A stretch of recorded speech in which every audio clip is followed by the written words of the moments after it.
The hearing will come to order. We want to welcome the first and second panels, and I'll start with my first opening statement. And I recognize myself for 5 minutes. It has been no secret to anyone following our committee that we have been taking a very specific look at the regulatory climate in this country where it is imbalanced and unworkable.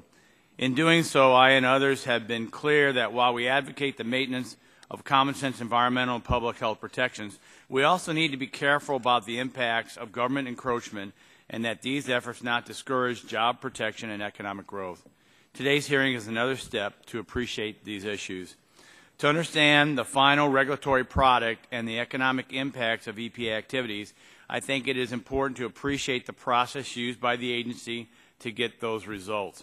Our hearing will delve into one of the foundational parts of EPA's activities, the work of the Integrated Risk Information System, or also known as IRIS. I have been a strong advocate for high-quality science that is objective and valid. Moreover, I understand that many are concerned about IRIS's activities on specific chemicals. I'm not here to defend any particular chemical. This hearing is not about specific chemicals. To truly protect the public from harm and negative economic outcomes, we need an unbiased process informing policymakers about the science, not policymakers informing the science. IRIS was created over 25 years ago to provide EPA with information to develop policies surrounding human health effects from exposure to chemicals. There is no doubt providing such high-quality science-based assessment is critical to EPA's mission. The question is whether IRIS is in fact fulfilling this goal or have results begun to develop to support specific policy objectives. From our subcommittee's perspective, we need to grasp that IRIS is a program making scientific assessments about chemical substances that EPA program offices use to set federal limits for various environmental laws, including the Safe Drinking Water Act and the Solid Waste Disposal Act. In addition, many states rely on IRIS data for their own environmental program purposes. We are honored today to have a collection of very distinguished witnesses, and I appreciate the time and sacrifices they have made to be with us.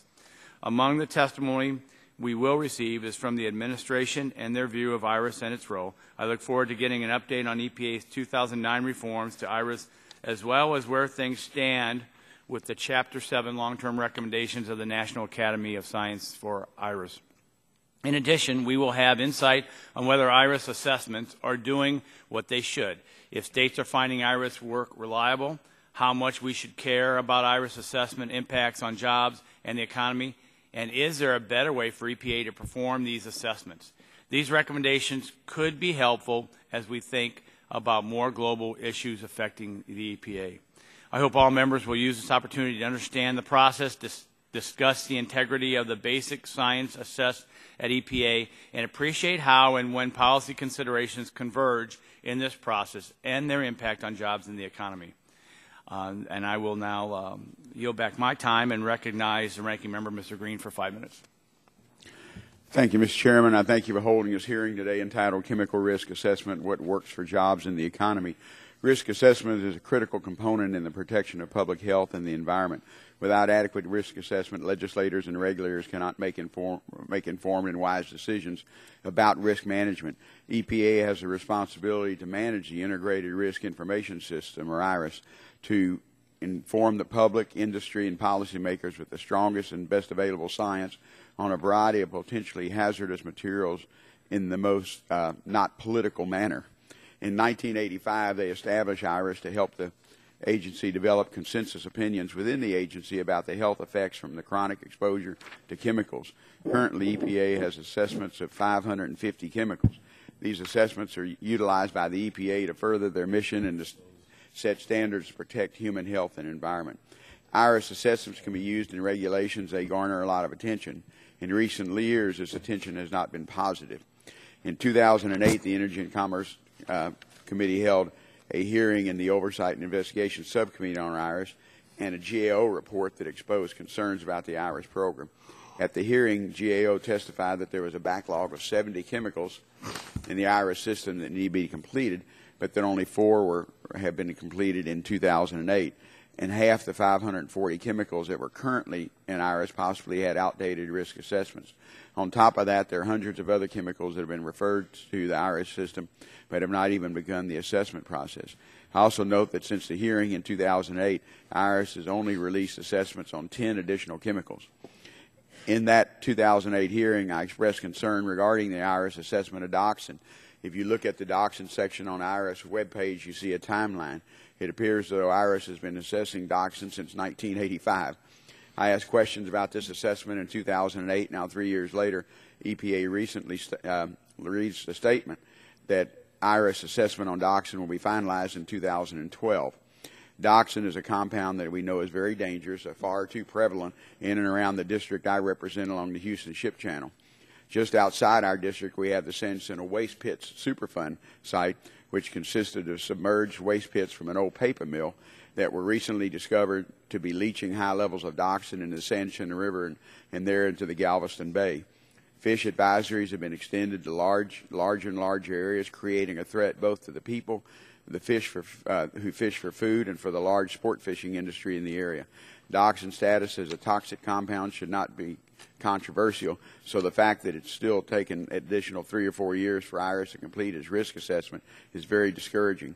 If EPA wants IRIS assessments to be viewed as legitimately scientific and reliable, they must take steps to streamline their review and process to issue assessments in a timely manner so they're not outdated, or make the assessments clearer and easier to understand. The National Academy of Sciences issued guidance on how to improve IRIS assessments, and I hope the EPA witness can update the committee on the improvements being made in the IRIS program and what they intend to do in the future to correct the problems within the program. We need to restore the public confidence in EPA's risk assessment and chemical regulatory system, and the first step must be to ensure the integrity of EPA's scientific information and practices. I look forward to hearing from the testimony of all our witnesses, particularly Dr. Honeycutt from TECQ, who's from my home state of Texas, and we work with them, particularly on that dioxin facility in the San Jacinto River. And, Mr. Chairman, I yield back my time. Gentleman yields back his time. The chair now does the gentleman from Mississippi seek time for an opening statement? Gentleman from Louisiana? Having no other members present to seek time, I'd like to welcome the first panel. First of all, let me introduce the entire panel, then we'll go 5-minute opening statements. First, we have Dr. Paul Anastas, Assistant Administrator of the Office of Research and Development, United States Environmental Protection Agency. Sir, welcome. Also, Mr. David Trimble, Director of the National Resources and Environment for the U.S. Government Accountability Office, and Mr. David C. Dorman, Dean for Research and Graduate Studies at North Carolina State University, on behalf of the National Academy of Sciences. We have two great panels, and we again welcome you. And I'd like to first turn to Dr. Anastas from the EPA for a 5-minute opening statement. We've got a lot of members. You got time if you go over it. That's not a problem. If it goes too far, then it might be a problem. So welcome, and you're recognized, sir. Good morning, Chairman Shimkus, Ranking Member Green, and other members of the committee. My name is Paul Anastas, and I'm the Assistant Administrator for the Office of Research and Development of the Environmental Protection Agency and the agency's Science Advisor. Thank you for the opportunity to be with you here this morning to discuss the Integrated Risk Information System, also known as IRIS. At the EPA, we firmly believe that the American people deserve the best possible scientific information about the chemicals that they may encounter in their air, water, and land, when those chemicals may potentially affect their health, their children, and the health of their communities. We have the duty to vigorously study them and share what we know with our citizens. Every day, expert scientists and EPA's IRIS program work to fulfill that duty, providing this information by drawing upon the best science, both from the agency as well as from universities and research institutes around the world. The assessments that we develop as part of the IRIS program are scientific documents, not regulations. This is an important distinction. While the information they contain is useful in our agency decisions, it is also widely used by communities, businesses, environmental groups, and public citizens. For those reasons and more, we recognize the importance of maintaining the highest level of scientific integrity when generating these IRIS assessments. That is why every draft IRIS assessment is made available to the public, to our sister federal agencies, and to the broader scientific community for their review and comment. The draft assessments we produce undergo one of the most rigorous independent peer review processes in any scientific field. This peer review process makes our IRIS assessments stronger. The comments that we receive are valued and addressed. This is precisely why we undergo such rigorous review. This is how the scientific process works.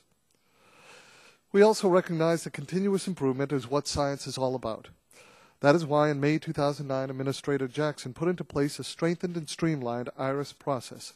This new process not only strengthened the scientific integrity of the IRIS program, it also shortened the average time frame for generation of IRIS assessments from 5 years to just 23 months. Since 2009, EPA has completed 20 IRIS assessments, twice as many assessments as were finalized in the previous 4 years combined. But our efforts to continuously improve didn't stop there. This past July, I announced a plan to further strengthen the IRIS program. Because our assessments are widely used in the decisions of state and local governments, businesses, and American citizens, we have focused on making them clearer, more concise, and ensuring that our methods and scientific assumptions are more transparent to the users.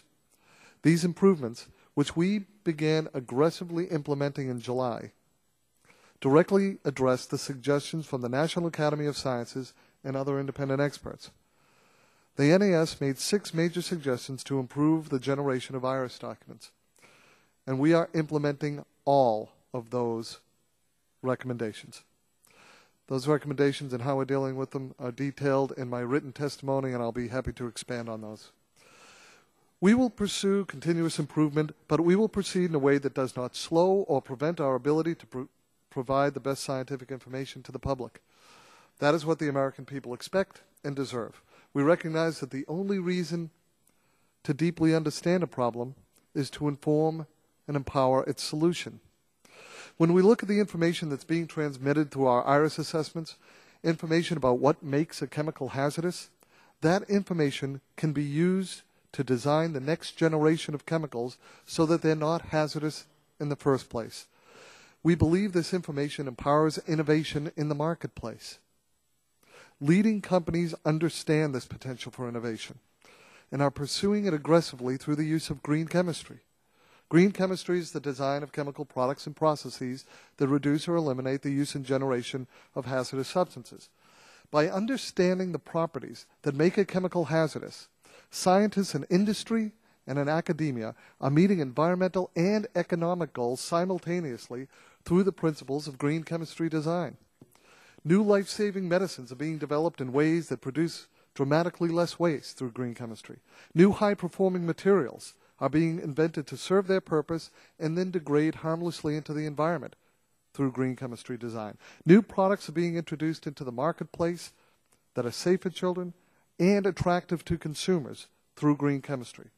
All of this progress is being made in sectors ranging from agriculture to energy, transportation to telecommunications, and cosmetics to computing. Companies across the American economy are increasing profits and enhancing competitiveness through green chemistry. That's the power and the potential of green chemistry. And that's why the lessons we learn from toxicology and the IRIS program are important for feeding innovation. In conclusion, whether it's through IRIS or our other cutting-edge scientific research, EPA is providing critical information to companies, entrepreneurs, and researchers so they can make new discoveries and develop new innovations, all while protecting health and the environment. That is the real power of understanding chemical hazard, and that is why EPA's IRIS program is so critically important. We will continue to improve this program using the best science not only to understand the problems of today, but to inform and empower the solutions of tomorrow. It's what's necessary for the environment, for public health, for the economy, and I think we can all agree it's what the American people deserve. Thank you for the opportunity to speak here this morning, and I'll be happy to answer any questions as is appropriate. Thank you, Dr. Anastas. And I would now like to recognize Mr. David Trimble. Sir, you're recognized for 5 minutes. Likewise, take your time and get through it, and we welcome you here. Chairman Shimkus, Ranking Member Green, and members of the subcommittee. I'm pleased to be here today to discuss our prior work and recommendations on EPA's Integrated Risk Information System. As you know, the IRIS database contains EPA's scientific position on the potential human health effects of exposure to more than 550 chemicals in the environment. IRIS assessments are a critical component of EPA's capacity to support scientifically sound risk management decisions, policies, and regulations. In March 2008, we reported that the IRIS program was at serious risk of becoming obsolete because the agency has not been able to complete timely, credible, and chemical assessments or decrease its backlog of 70 ongoing assessments. We found that the timeframes for completing assessments were unacceptably long, often taking over a decade. In many cases, assessments became obsolete before they could be finalized, and we're stuck in an endless loop of assessment and reassessment. In April 2008, EPA revised the IRIS process, but the changes made were not responsive to our recommendations. The new process was actually worse than the one it replaced, institutionalizing a process that resulted in frequent delays by enabling OMB to determine when an IRIS assessment could move forward. Further, this process effectively excluded the content of OMB's comments to EPA and those from other interested federal agencies from the public record. Concerned with these problems and the agency's lack of responsiveness, we added EPA's process for assessing and controlling toxic chemicals to our January 2009 report on government-wide high-risk areas in need of increased attention by executive agencies and Congress. In May 2009, EPA had made significant changes to the IRIS process. In June of that year, we testified that these changes, if implemented and managed effectively, would be largely responsive to the recommendations we made in our March 2008 report. Let me highlight 3 of these key changes. First, the IRIS process would be managed by EPA rather than OMB as the former process was, restoring independence to EPA. Second, it required that all written comments provided by OMB and other federal agencies on draft IRIS assessments be part of the public record, adding transparency and credibility to the process. Third, the procedures consolidated and eliminated steps, streamlining the process. Notably, the new process eliminated the step under which other federal agencies could have IRIS assessments suspended indefinitely to conduct additional research. As we have reported, we understand that there may be exceptional circumstances under which it may be appropriate to wait for the results of an important ongoing study.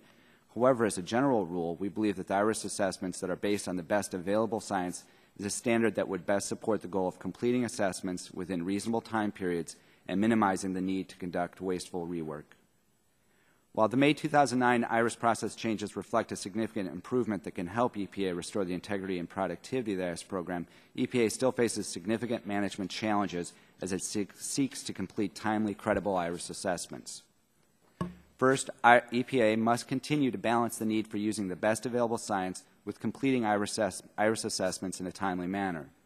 As we have reported, even one delay can have a domino effect, requiring the process to essentially be repeated to incorporate changing science. Second, EPA faces long-standing difficulties in completing assessments of chemicals of key concern, those that are both widespread and likely to cause significant health issues. We believe that EPA must continue to focus on the best available science, obtaining credible expert review, and finalizing IRIS assessments.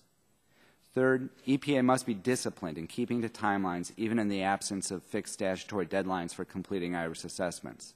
Lastly, we believe that to produce timely, credible IRIS assessments over a sustained period of time, it will be important for EPA to maintain a consistent process going forward. We are currently reviewing EPA's implementation of its revised 2009 IRIS assessment process and its response to our previous recommendations. As part of this review, we will be examining EPA's response to NAS's recommendations for improvements to the IRIS process. We plan to issue this report later this year. That concludes the summary of my statement. I'll be happy to answer any questions you or members of the committee may have. Thank you very much. Now I'd like to recognize for 5 minutes Dr. David Dorman, who's testifying on behalf of the National Academy of Sciences. Sir, welcome. You have 5 minutes, and take your time on the opening statement. Thank you. And we want to make sure your microphone's on, or it needs to be pulled closer. Sorry. That's all right. Thank you. Good morning, Mr. Chairman and members of the subcommittee. My name is David Dorman. I am professor of toxicology at North Carolina State University, and I served on the National Research Council's committee to review EPA's draft IRIS assessment of formaldehyde. The NRC report was developed by 15 scientists drawn by academia, federal laboratories, state government, and other organizations. The scientists that served on the NRC committee were selected by the national academies and had a wide array of scientific expertise related to this effort. As part of the Academy's process, a draft of the committee's report was subjected to extensive peer review prior to release by the NRC.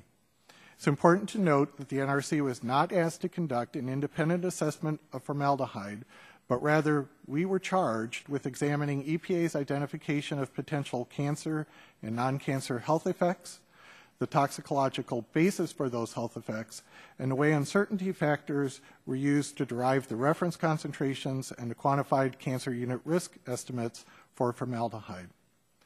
The major findings of our NRC committee were as follows. First, we found that the U.S. EPA was faced with the daunting task of compiling a complex and large toxicological database for formaldehyde. For the most part, the committee agreed that EPA achieved this goal. The EPA's draft assessment for formaldehyde was prepared using the agency's current format and approach for IRIS documents. Our committee found the EPA's document to be quite cumbersome and was too often lacking in clarity and transparency. We were troubled that previous NRC committees reviewing similar IRIS assessments for other chemicals had identified similar deficiencies. Third, our committee therefore offered a set of suggestions for changes in the IRIS development process that might help EPA improve its approach. In essence, we provided EPA with a roadmap for changes in the development process. The term roadmap was used because the topics that needed to be addressed were set out, but detailed guidance was not provided by the committee since that was seen as beyond our committee's charge. Thus, the committee provided general guidance for the overall process and some specific guidance on the specific tests and steps of evidence identification, evidence review and evaluation, weight of evidence evaluation, selection of studies for derivation and calculation of reference concentrations and unit risk. For each of these steps, there are underlying processes that would need to be examined and reconsidered. The NRC report provides further details on these recommendations. Finally, the committee recognized that any revision of the approach would involve an extensive effort by EPA staff and others, and consequently, it did not recommend that EPA delay the revision of the formaldehyde assessment while revisions of the IRIS approach were undertaken. In fact, we provided specific guidance as to the steps needed to revise the existing draft IRIS assessment. Models for conducting IRIS assessments more effectively and efficiently are available, and the committee provided several examples in the present report. Thus, EPA might be able to make changes in its process relatively quickly by selecting and adapting existing approaches as it moves to a more state-of-the-art process. As a member of the committee, I have been pleased to hear that Dr. Anastas and other EPA administrators plan on implementing suggestions found in the NRC formaldehyde report. In closing, I'd like to thank all of you for inviting me here to discuss the NRC's report, and I welcome your questions. Thank you very much, and welcome. And we'll start, and I'll recognize myself for 5 minutes for the first round of questions. First to Dr. Anastas, you've been clear in the past that IRIS does not perform risk assessments. Rather, this is done by risk managers in the program office, and I've been trying to handle those differences. EPA's website, though, states that IRIS is a human health assessment program that evaluates quantitative and qualitative risk information on effects that may result from exposure to specific chemical substances found in the environment. If this is true, how can IRIS not be doing quote-unquote risk assessments if it has to distill qualitative risk information and quantitative risk information? The elements of a full risk assessment have been outlined in a landmark 1983 NAS report that looks at how we have risk identification and characterization, dose response, as well as exposure. What an IRIS assessment is to be is looking at the hazard identification and characterization and the dose response. Until that information, which is powerful and actually fundamental to a risk assessment, is combined with the exposure models and the exposures that are expected and anticipated under a regulatory program or some other scenario, that is when it becomes a full risk assessment and is used in risk management. This is only the important, but only the front end part of that overall calculus. Thank you. You did answer this question in the opening statement. I'm just going to go through three quick ones. You stated that in your opening statement that the IRIS office evaluates peer review recommendations, correct? Is that what you said in your opening statement? Right. When we get any peer review comments, we always review them and address them, yes. Do you write draft assessments and evaluate public comments? We submit our draft assessments for public comment, and the public and the scientific community comments on those drafts. Does your office decide what to include and exclude and what other changes to be made to its own work based upon those two responses? Through an extensive and iterative process. We receive those comments, address those comments, and transparently show how we have addressed those comments. Thank you. Mr. Trimble, what effect does IRS risk values have on the regulated community or the private marketplace? Well, as Dr. Anastas has indicated, it forms the basis for many of EPA's regulatory decisions. For example, in drinking water standards, the information in IRIS will be married up with occurrence data, whether or not the contaminant's been found in water across the country, to inform decisions about whether or not, for example, to regulate a contaminant.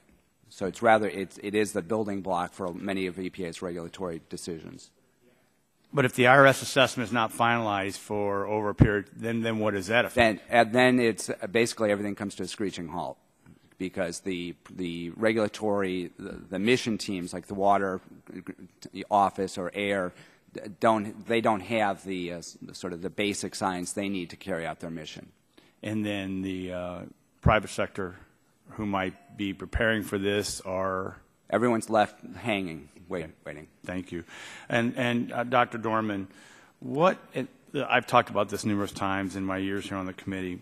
What is the value of a risk assessment value that identifies a level below a natural occurring background level? So that is a dilemma for a number of chemicals that exist endogenously, and that my own opinion, and I think it also was echoed in the report, is that for formaldehyde in particular, those endogenous levels need to inform the assessment that's performed by EPA or other agencies.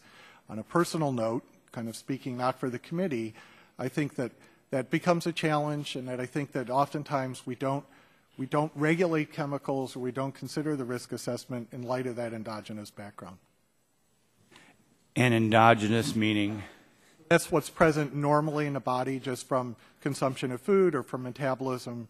It's basically what your body produces. So in the numerous years I've been on this committee and dealing with, we have water issues that would have endogenous elements in it. We have ground that has endogenous elements. So I guess for the layman, having a standard that is lower than natural occurring, cleaning the soil up and then you can't replace it with the same soil. The same soil is still higher than the standard established by this risk assessment. Is that correct? Correct. That could be the case.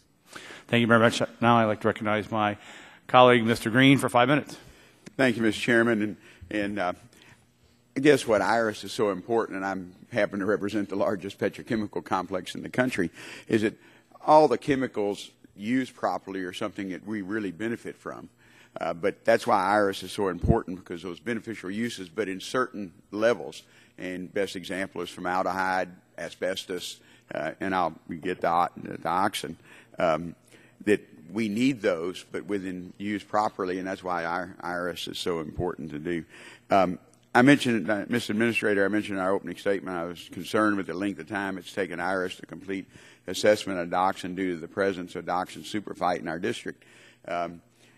It's my understanding that IRS is expected to release a portion of the final dachshund assessment in January of 2012. Is that correct? And can you elaborate very briefly on why this is a two-part assessment? Yes, sir. One of the things that I did try to emphasize is that when we receive comments on an assessment, we take them extremely seriously, and we want to fully address all of these comments. We follow the science. The science is what dictates when we can release a final assessment. We submitted the dioxin assessment most recently and received comments on both the cancer portion of the dioxin assessment and the non-cancer portion of the assessment. It is clear that the comments on the non-cancer portion of the assessment are things that can be readily dealt with, addressed, and that we can move quickly ahead.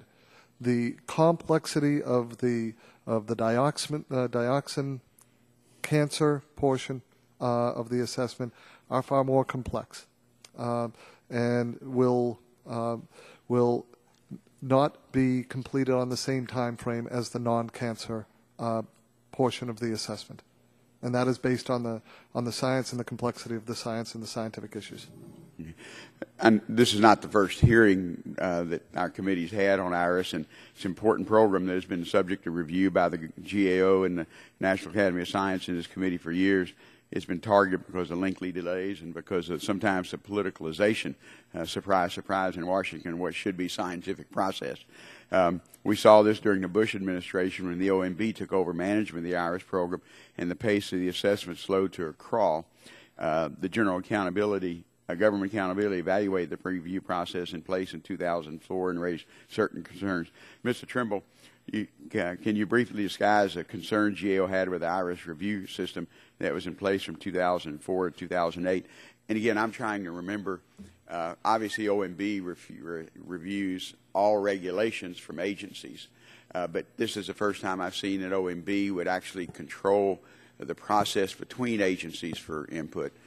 So I appreciate you, mentioning that. Briefly, what we found at the time was we had concerns regarding productivity with the IRIS program, which we've talked about.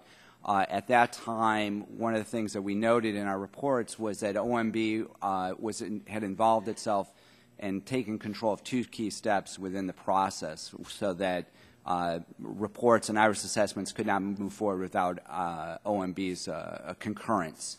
And that was, I believe, when reports were being sent out for review and when they were being finalized. There was one aspect that dealt with productivity and EPA's independence and ability to control the process. But the other aspect that we reported on that was troubling was that OMB's involvement in comments were non-transparent, so that there was a lack of transparency to the public regarding what changes were being made and what those comments were. OMB brought in other federal agencies, and also those comments were not transparent, being deemed by OMB at the time as deliberative in nature. And so it was those two factors that we were reported on at the time. And again, that's a different system that I think we're used to, and there are times that as members, if we lose at the agency, whether it's EPA or somewhere else, we'll go to OMB and talk about the economic impacts. And that's what OMB should be doing, and not getting involved in the actual assessment, scientific assessment. Dr. Dorman, I know you briefly described some of the recommendations from the National Science Made. Can you talk about particularly with the issue of formaldehyde? So I think in the case of formaldehyde, we found largely that we had a number of areas in which we agreed fully with the recommendations or the conclusions that the EPA had in the IRIS document. We did have some areas in which we differed as far as our interpretation of the EPA document in light of the scientific evidence that's available. We did give the agency some specific recommendations regarding not relying on certain studies that we felt that weren't the best studies available for certain endpoints like sensory irritation and others. I think hopefully that addresses your concern. Okay, thank you. Thank you, panel. Gentleman's time expired. Chair now recognizes Chairman Emeritus Mr. Barton for 5 minutes. Thank you, Chairman Shimkus. Let me ask Dr. Is it Anastas? Is that right? Anastas. Anastas. Okay, that's good. I like that. Anastas. Are you career or are you a political appointee? I am a political appointee. Okay. And you've been in your position since the Obama administration took office? Shortly thereafter. Okay. Actually, it was January of 2010. Very good. I'm going to ask you a little bit different series of questions than the hearing, because my interest, while I share some of the interest on chemical issues, I'm very involved in the air quality issue. Does your office do any of the studies that relate to ozone? We produce integrated scientific assessments on a wide range of national ambient air quality standards, including ozone. Okay, and mercury? Yes, all of those substances under the program. And PM 2.5? Correct. Okay. Is there any other office within EPA that does studies on those similar to your office? We work closely with our Office of Air and Radiation, and while we do the underlying scientific assessments of the kind that we're discussing, and IRIS and integrated scientific assessments, the Office of Air and Radiation takes those basic scientific documents into their regulatory process. When the administrator is looking at tightening the standards on the various criteria of pollutants under the Clean Air Act, who makes the decision whether the study to look at the health effects is going to be done internally by your office or externally? The process of generating a scientific assessment on these chemicals would take place internally, relying on a wide range of external studies, universities, research institutes, and those assessments are conducted internally and then put out for peer review. Would there ever be an instance where your office did not do an internal study, even if the decision was made to do an external study? I am not familiar with a case where it would be conducted completely externally. We rely on a wide range of external studies to inform our assessments, but the assessments that are fed into the regulatory process are constructed internally. Is it your decision whether to do the external study, or the administrator's decision, or the deputy administrator's decision, or a kind of a collective all of the above? The conduct of the studies are dictated by the needs of our regulatory and program offices, and they work closely with the Office of Research and Development to identify which studies are necessary to inform their regulatory actions, and then we proceed. So that is the process that's used. I don't necessarily understand that answer, but I don't have but a minute and a half. So can you give me a definition that's generally accepted of what a premature death is? One would look at statistically a life expectancy using epidemiological models, and in the absence of a particular effect, if you're looking at, for instance, well, give me a layman's definition. I mean, my friends on the Democratic side, when we debate these environmental bills where we're attempting to delay some of the EP regulation, they trot out these studies, and they're usually 10 to 15 years old. They're usually external, and they all seem to predict 30,000 premature deaths a year, but we've never gotten a definition of what a premature death is. A premature death would be something that shortens the otherwise anticipated. I understand I want to know what the definition is. Is a premature death somebody who has a life expectancy of 80 who dies at 40? because of exposure to ozone, dies at 50, dies at 35. I mean, there should be some standard definition. Apparently, there's not. Premature death is in the eyes of the beholder. The life expectancy would be shortened from what it would otherwise be. So it's not set at a cutoff point of how much shorter. That is a. Well, my time. Could you provide for the record a written answer to what a premature death is? Whatever the definition is that your agency uses, I'd like to have it in writing. Certainly. Thank you, sir. Thank you, Mr. Chairman. The chair now recognizes a gentleman from Mississippi, Mr. Harper, for 5 minutes. Thank you, Mr. Chair. Dr. Anastas, is that correct? Yes, thank you. Just a question: Who selects? Who does the peer review? Who is invited to join in that? Is that open? Tell me how that works. Certainly, the peer reviews are done. They can be done, for instance, by the National Academy of Sciences. They can be conducted by our Science Advisory Board. They can be conducted by panels of scientific experts.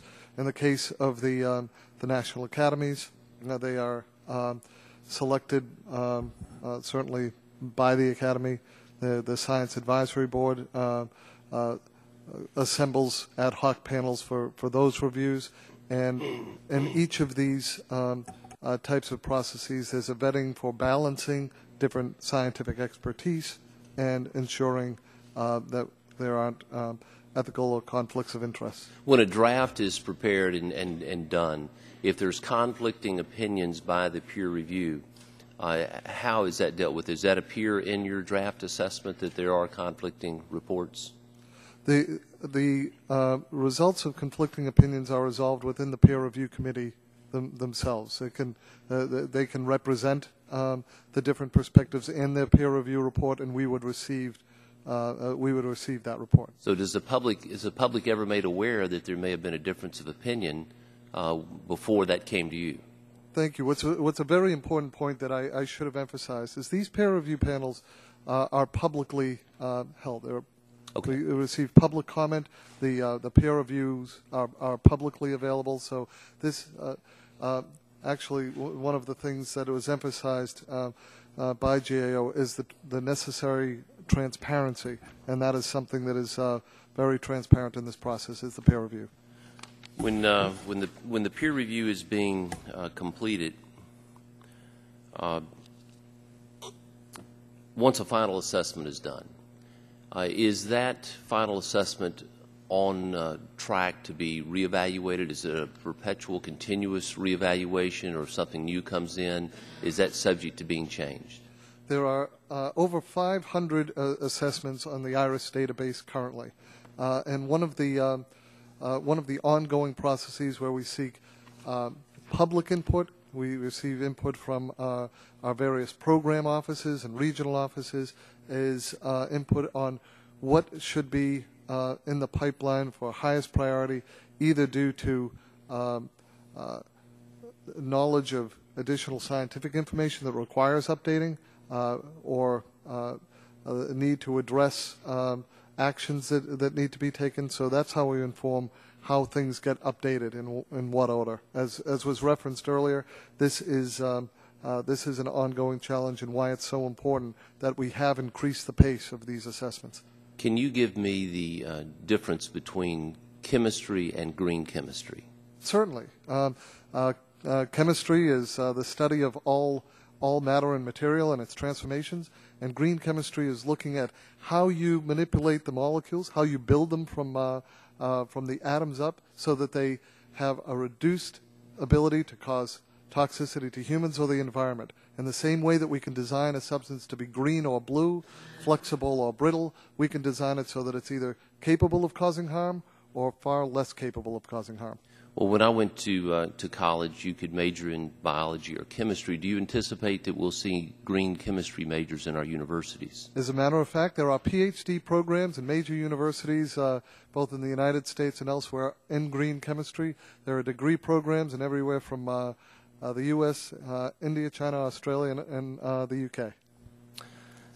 If I have time, I'd like to ask Dr. Trimble a question, if I may. And I'm going to read a quick peer review committee. This was the NRC Formaldehyde Committee review. Just a quote here. It says, the committee is concerned about the persistence of problems encountered with IRIS assessments over the years, and the draft was not prepared in a consistent fashion. It lacks clear links to an underlying conceptual framework, and it does not contain sufficient documentation on methods and criteria for identifying evidence from epidemiologic and experimental studies, for critically evaluating individual studies, for assessing the weight of evidence, and for selecting studies for derivation of the RFCs and unit risk assessments. Tell me your opinion on that, what that statement was. This may be better directed to NAS, since GAO has not looked or assessed the NAS study. We'll certainly defer then.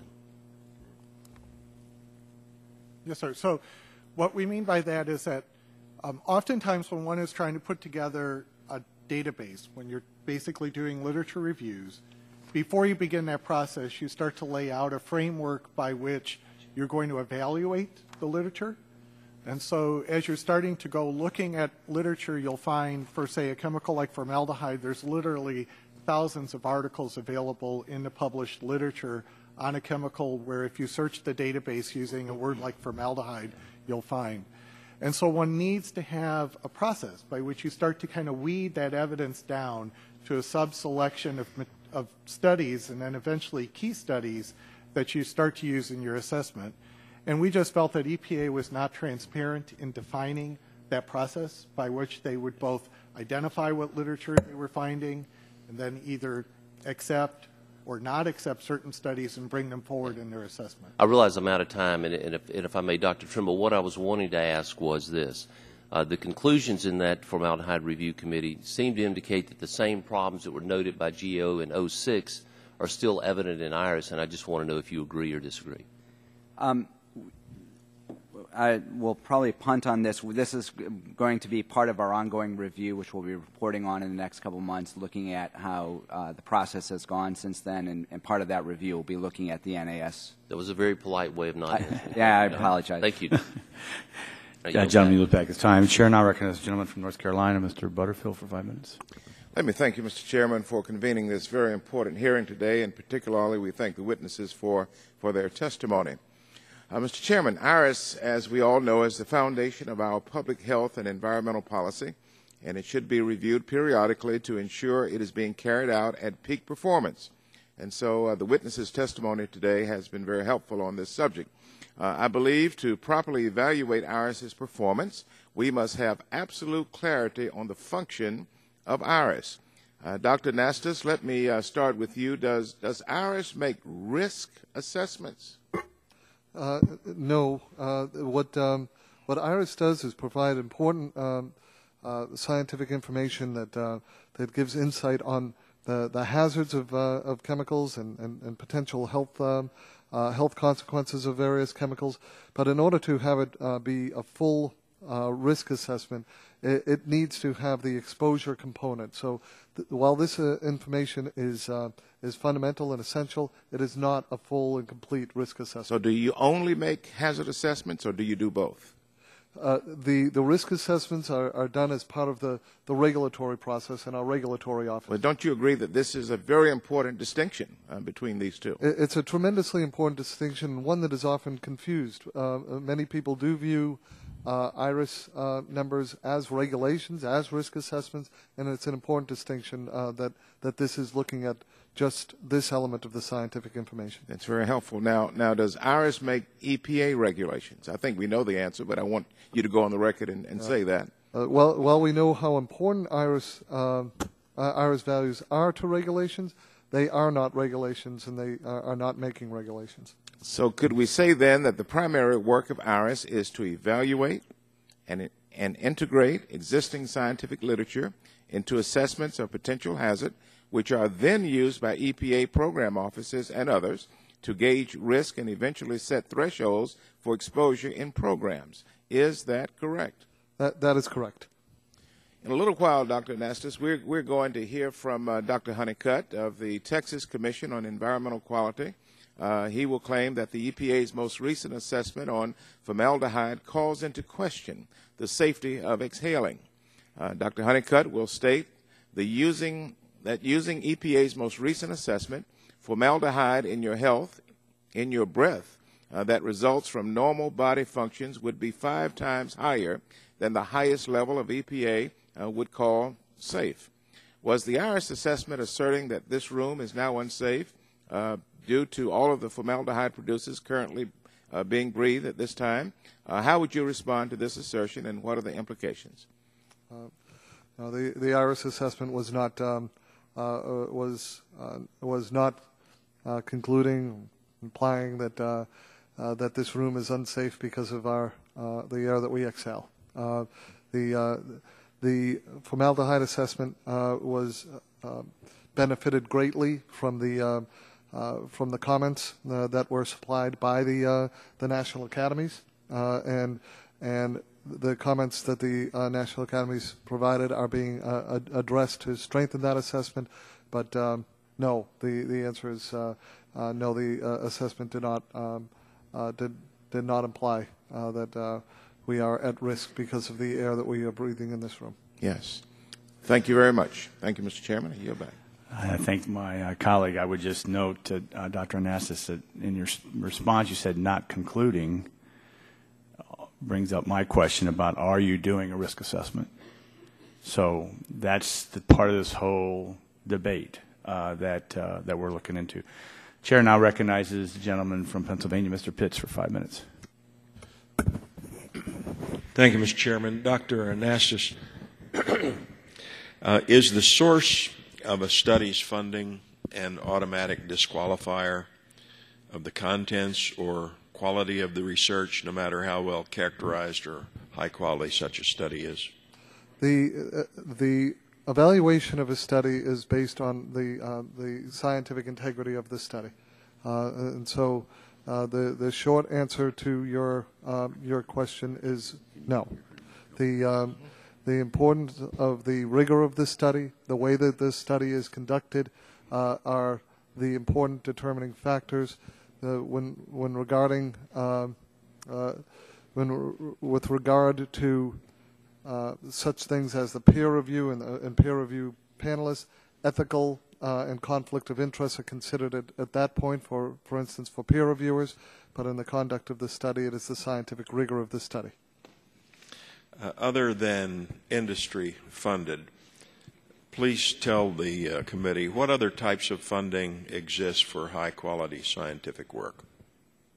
I think there's extensive funding for high quality research provided by the federal government. Certainly, a wide range of our scientific agencies provide funding to researchers to conduct on a wide range of topics, including toxicology, epidemiology, and these are important sources of funding, whether it's the National Science Foundation, the National Institutes of Health, and of course the Environmental Protection Agency. Has the EPA ever contracted with the private sector or intentionally obtained scientific research that was paid for by private interest? I want to make sure that I give you an accurate answer, so I don't want to be definitive without checking all of the facts. What I will pledge to do is get back with you with a clear answer on that question. All right. To what extent does IRIS rely on the scientific pronouncements made by other federal agencies or coordinate with them on their activities like NTP or ATSTR? One of the things that we ensure doing is coordinate on what assessments will be done, so that we certainly wouldn't want to be duplicative or overlapping or redundant. We coordinate with sister agencies and not only which assessments to do to make sure that we're complementary in wherever appropriate, but also coordinate with them in our interagency reviews. Our interagency reviews are transparent and inclusive, and we rely heavily on the scientific expertise on our sister scientific agencies and health agencies as well as others. Thank you. Dr. Dorman, in your opinion, has EPA's IRIS process evolved to reflect improvements in the field of risk assessment? So, speaking for myself and not as a member of the panel, I think that there's been approaches have been kind of mixed. In some areas, IRIS has been more considerate of modeling efforts and things like that, which reflect more state-of-the-art. I think there's other areas in which the IRIS assessment program probably lags a little bit behind, but I think that IRIS does try to keep up, and I think the EPA should be recognized for trying to keep up with the science as it's evolving. Are you familiar with other branches of the federal government that are engaged in risk assessment, and if so, do those officers employ best practices that could be applied here?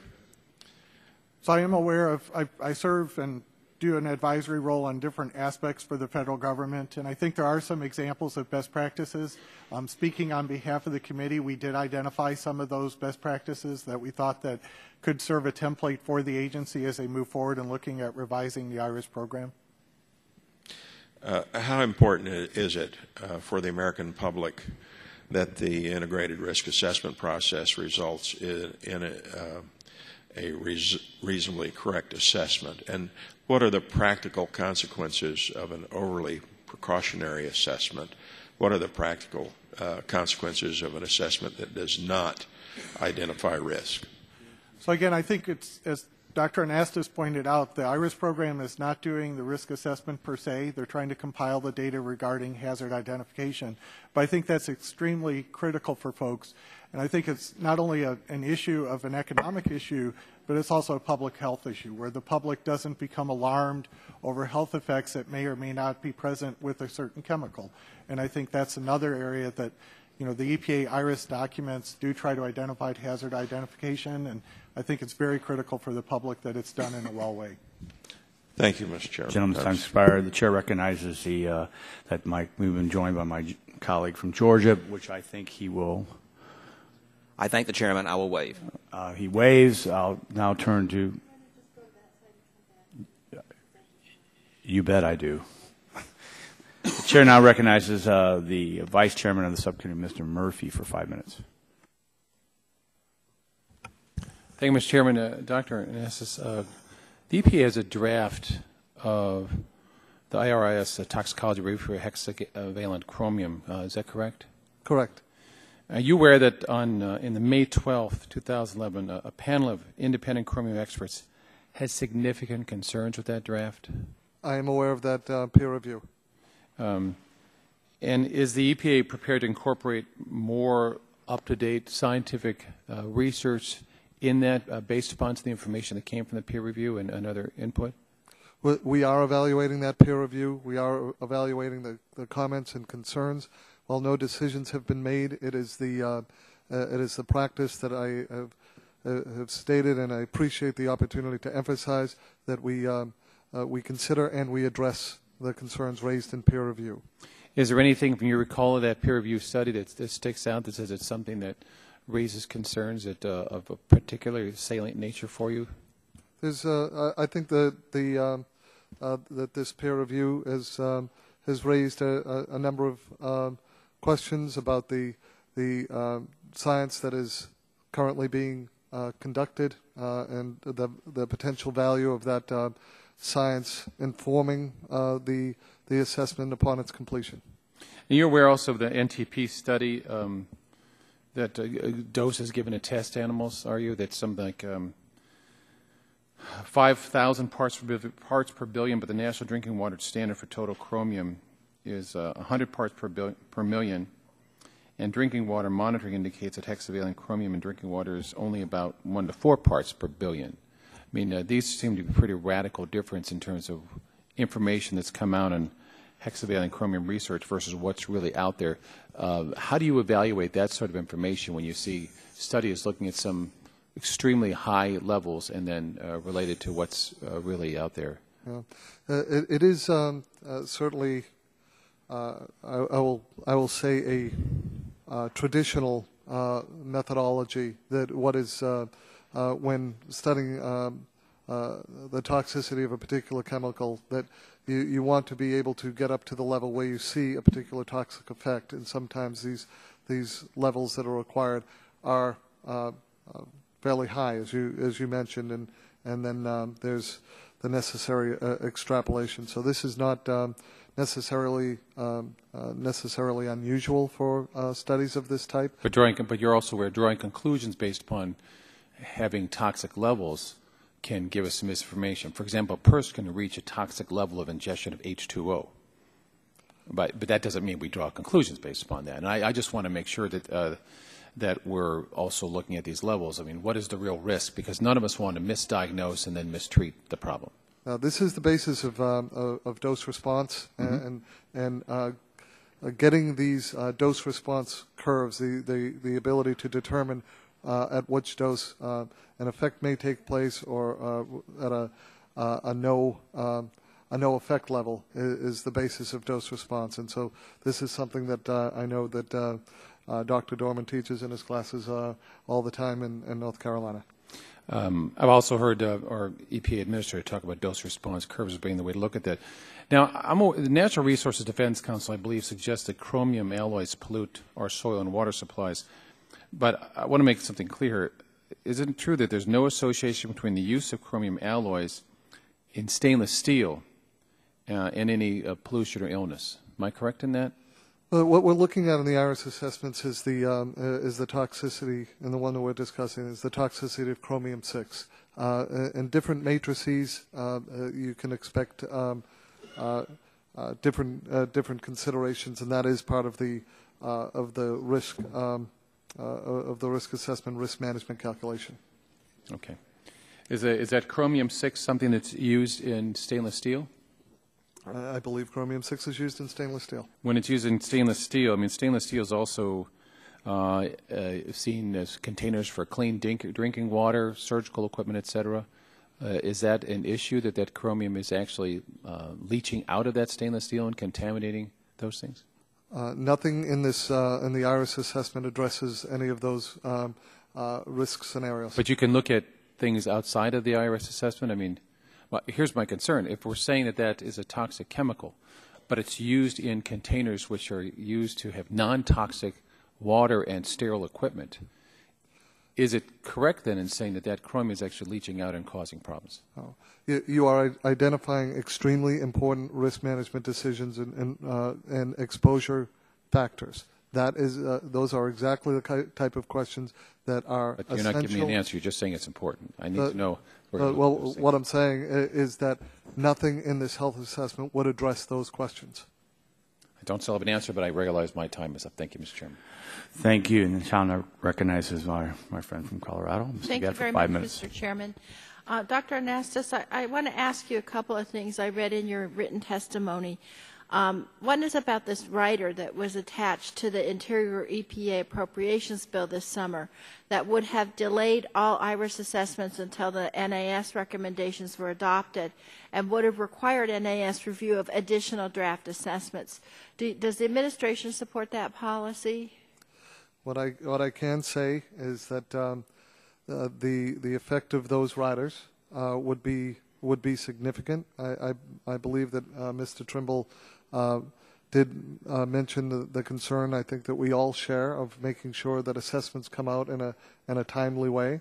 The result of these riders would be significant delay of perhaps as much as a year or 2 years. And an important factor to consider is during that delay, would the assessments that are in development be brought out of date? So the impacts of this would be significant and cascading throughout not only the development of the assessments themselves, but the use of these assessments in the What types of significant and cascading As was Developments mentioned earlier, these assessments are important as a foundation for different decisions and actions, not only in the agency but by states and municipalities and industry. Would these assessments then be able to inform regulatory decisions or other decisions? The answer, of course, is no, because they would be delayed by these actions. Do you think there would be an effect on public health or the environment by these delays? I certainly believe that our regulatory decisions, that decisions at the state and local level, and decisions made by companies and individuals impact human health and the environment. And so, yes, if okay, your answer is yes. My answer is yes. Thank you. Now, thinking about it from the other side of the issue, the chemical industry and economy in general, if we had uncertainty in these standards, would that potentially also be harmful to them, since they wouldn't know what was coming down the pike? I think the lack of knowledge is always difficult and something to try to avoid, which is why we try to get this information out. Mr. Trimble, GAO has raised concerns about the delays in the IRIS process, and you talked about that earlier, and what that would mean for the credibility of assessments. Would suspending all assessments and all actions on past assessments impact the utility and credibility of the program? Well, I think, as Dr. Anastas indicated, the impact would be felt most immediately by the program offices at EPA, as well as the states and others that rely on that to make regulatory decisions. So there would be a lack of certainty? Yes, certainly there would be a lack of certainty and predictability, certainly. Now, in your testimony, you talk about the compounding effects of delays on assessments, and Dr. Anastas referred to that. Can you please explain what you mean by that? Yeah, what we've reported on in the past is that when studies in the past have been suspended or delayed, what happens is that the science keeps marching, so that when you start to restart that study, a lot of the work has to be redone because there's new scientific literature. We've talked about evolving scientific methods, for example, risk, quantifying risk and things like that. All of those, the state-of-the-art practices change over time. So when you stop and delay, you have to catch up to what is now cutting-edge science to move forward, and that causes delays. In your testimony, you mentioned that IRIS process reforms are not established in regulation or statute. Do you have any ideas for this committee about what we can do about that you'd like to share with us? Well, with that, I'm politely demur on this. We were looking at. I thought you might. We have a report that's coming out by the end of this year looking at the implementation of the IRIS program since the 2009 changes. So we'll be reporting on that shortly. Mr. Chairman, we'll all look forward to getting a copy of that report, and I yield back. Gentlelady yields back her time. Chair now recognizes the gentleman from New Hampshire. Oh, before that, without unanimous consent for Mr. Murphy to do a unanimous consent request. Mr. Chairman, I just ask this letter from the Specialty Steel Industry of North America be submitted for the record, in which it states no hexavalent chromium is present in steel alloys. That has been shared with the minority. Is there objection here? No objection, so ordered. The Chair now recognizes the gentleman from New Hampshire for 5 minutes, Mr. Bass. Thank you very much, Mr. Chairman. I want to thank you all for your time and interest in being here today. Dr. Anastas, OMB guidance defines, quote, highly influential scientific assessment is a scientific assessment that could have a potential impact of more than $500 million in any year on either public or on the public or private sector, or is a novel, controversial, or precedent-setting, or has significant interagency interest. Because the estimates support the agency's regulatory activities, including costly cleanups, are the IRIS assessments routinely recognized as highly influential scientific assessments subject to the information quality and peer review guidelines? I think the important discussion that we've been having has shown that these assessments are scientific inputs into regulatory decisions. They are not regulations. They are not regulatory conclusions. The considerations for economic impact are important and essential and a serious part of the deliberations that the agency has, but these assessments are not regulations and should not be viewed as such. Well, I guess then in making the determination whether an IRIS assessment is highly influential, how does the EPA determine whether more than $500 million worth of future impacts are likely? The results of regulatory decisions undertake extensive cost-benefit and regulatory impact analysis. Perhaps the most important point that I could make on this is that while we are, through these assessments, identifying the hazard profile of these substances, in the absence of exposure, there is no risk. If there's no exposure, there's no risk, and so there would be no reason for risk management. And so, while these are important inputs, it would be wrong to assume that because something has a particular hazard profile, it is necessarily going to trigger a regulatory action. Is it possible that any IRIS assessment could later be incorporated in a regulation that has impacts of more than $500 million? Yes. Okay. All right. I'm all set, Mr. Chairman. Thank you. Gentleman yields back his time. Chair now recognizes the gentleman from Louisiana, Mr. Cassidy, for 5 minutes.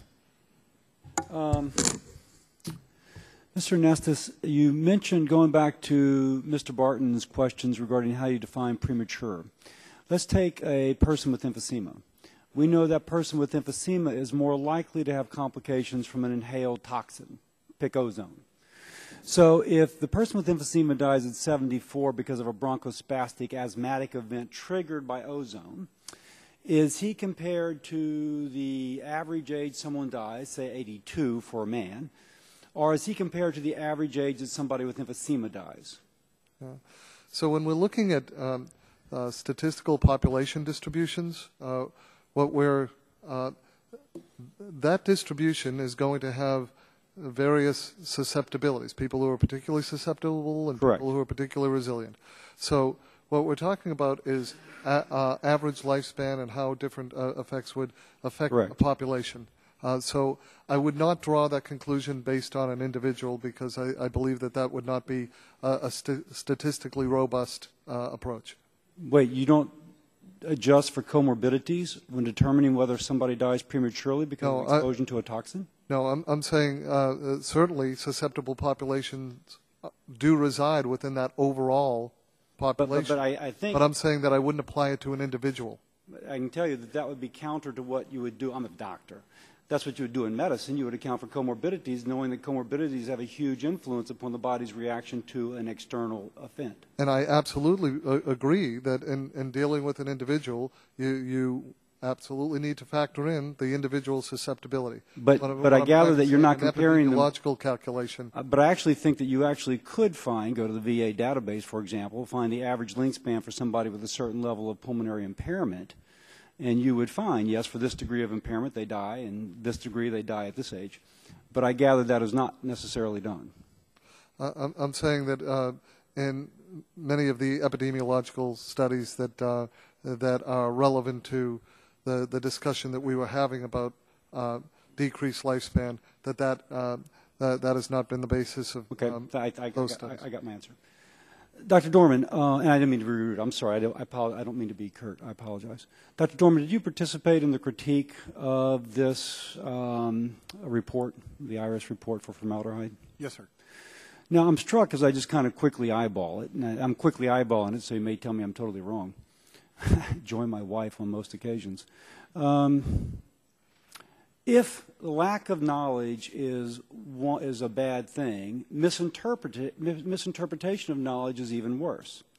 As I look at the summary of your report, you say that the committee concludes the weight of evidence suggests formaldehyde unlikely to appear in blood as an intact molecule. You go on to say that the first, kind of absorbed, quickly metabolized, it goes away, unlikely to have a systemic effect. That's kind of as I scan what I'm getting. So even though this is 1,000 pages, I looked it up, it's a 1,043-page report talking about all the things it will do to rat urine and to male, to human nasal mucosa. Really, all that strongly suggests there's pertinent physical effects, and yet your report finds that may be overstated. Is that a fair statement? So I think it's a fair statement that the Academy concluded that the current best evidence indicates that formaldehyde does not reach the systemic circulation in an appreciable way. And so what we did recognize as well, though, is that formaldehyde might have certain health effects that may not require it being delivered systemically. And so, for example, if we have, say, rhinitis or an irritation in the nose, you might also have headache, even though that chemical never got to the brain. That would be an example, say, of a stress that might be associated with that inflammation in the nose. Where we differed from the conclusions probably related most to the mode of action that EPA was considering for the leukemogenic responses that have been associated with formaldehyde exposure, where we felt that the weight of evidence didn't strongly support their conclusions. Yes, I'm kind of struck that there's 1,043 pages of stuff which documents, and if you just read it, you think, oh my gosh, isn't this terrible? Then I read your report, and it's when you actually analyze it and put it in context, it isn't quite so frightening. Worrisome, but not quite 1,043 pages of we've got to regulate. I agree with that. I'll also say, as a physician, it seems kind of routine. I'm not sure why it's taking you so long to implement these suggestions I put forth, because frankly, as a physician, if there's not rigor of methodology being explained, then the paper would never be published in a peer-reviewed journal. That seems to be kind of a standard sort of scientific method of presentation. If I could just mention that this is a draft assessment. We put out draft assessments for the purpose of getting this kind of critique so that we improve it for the final assessment. This is what we do. This is why we seek it out. Can I have just a minute more? Gentlemen, without objection, gentlemen is recognized for another minute and a half. Okay, thank you. Going back to green chemistry, that seems to me as if that would be the basis for a proposal regarding inherently safer technology. Correct. Now, that actually seems you've moved beyond, I think, Mr. Butterfield suggested your role as analytic, and I'll maybe paraphrase, analytic, not prescriptive. But that's a little disingenuous if you are saying, listen, we're going to make a value judgment as to whether or not this has a toxic effect and this does not. And frankly, there will be assumptions that credible scientists may disagree with your assumptions. And yet your findings are going to be the basis, I bet you, for regulation promoting inherently safer technology. How would you disagree with that? What I tried to emphasize in my statement was when the information that we generate gives us insights, not only that an individual substance may or may not be toxic and in what ways, but how it's toxic. That gives us insights into design. But you're making an assumption of toxicity that, again, scientists in a peer-reviewed journal would disagree with your assumption. And so, but yet your assumptions are going to guide this green chemistry, which is going to guide an IST regulation. With all due respect, what I'm saying is not on the level of toxicity, but the mechanisms by which it has any kind of biological effect. This informs the design of the molecular structures of future chemicals so that we can minimize the possibility, the probability of various... Give me a specific, because right now that sounds very nice, but as I try and think of the particular, it seems Certainly. You can't divorce yourself from assumptions of the toxicity, and we already see credible dispute with your assumptions of toxicity. When I am looking at a molecular structure, I know that whether or not a substance has the ability to even cause any type of toxic effect. But is based on its water can drown. You see what I'm saying? Water has a toxic effect if you put your head underneath it for too long. And so you're right, there has to be a dose effect. And that's where, and there has to be a certain substrate in which it interacts. How do you account for that? If a substance cannot be inhaled, if a substance cannot be respired, ingested, cross biological membranes, those are all based on its physical chemical properties. What chemists do is develop structures to control their physical chemical properties. You can design a substance to have those physical chemical properties so as to reduce the probability that it can cause hazardous adverse consequences. So Gentleman's time's expired. Thank you. There's too many doctors in this room. The IQ has gone up, and I can't even understand the English being spoken here sometimes. So without asking, my colleague, Mr. Green, wanted to make a statement before we adjourn this panel. Mr. Chairman, I know we have votes going to be scheduled, and I think we've exhausted our questions of the panel. I want to thank the panel. I know Doctor, you had to change your plans to be here, but when I referred to the dioxin facility in our district, it's actually in Ted Poe's district, but EPA worked in both administrations, both in 08 and 09, what I consider bureaucratic light speed to get that site on there, and we actually have it encapsulated now. In the next panel, I have our Texas Commission on Environmental Quality. They actually are the ones that did the research to trace where all this dioxin was ultimately coming from in the San Jacinto River. So that's a great example. Most people get mad at EPA. Or in Texas, y'all don't think we do anything for the environment, but we do. Thank you. And the chair now also wants to ask unanimous consent that the letter dated October 4th from the American Chemistry Council be submitted for the record. That's been shared with the minority without objections to order. I, too, want to thank the first panel.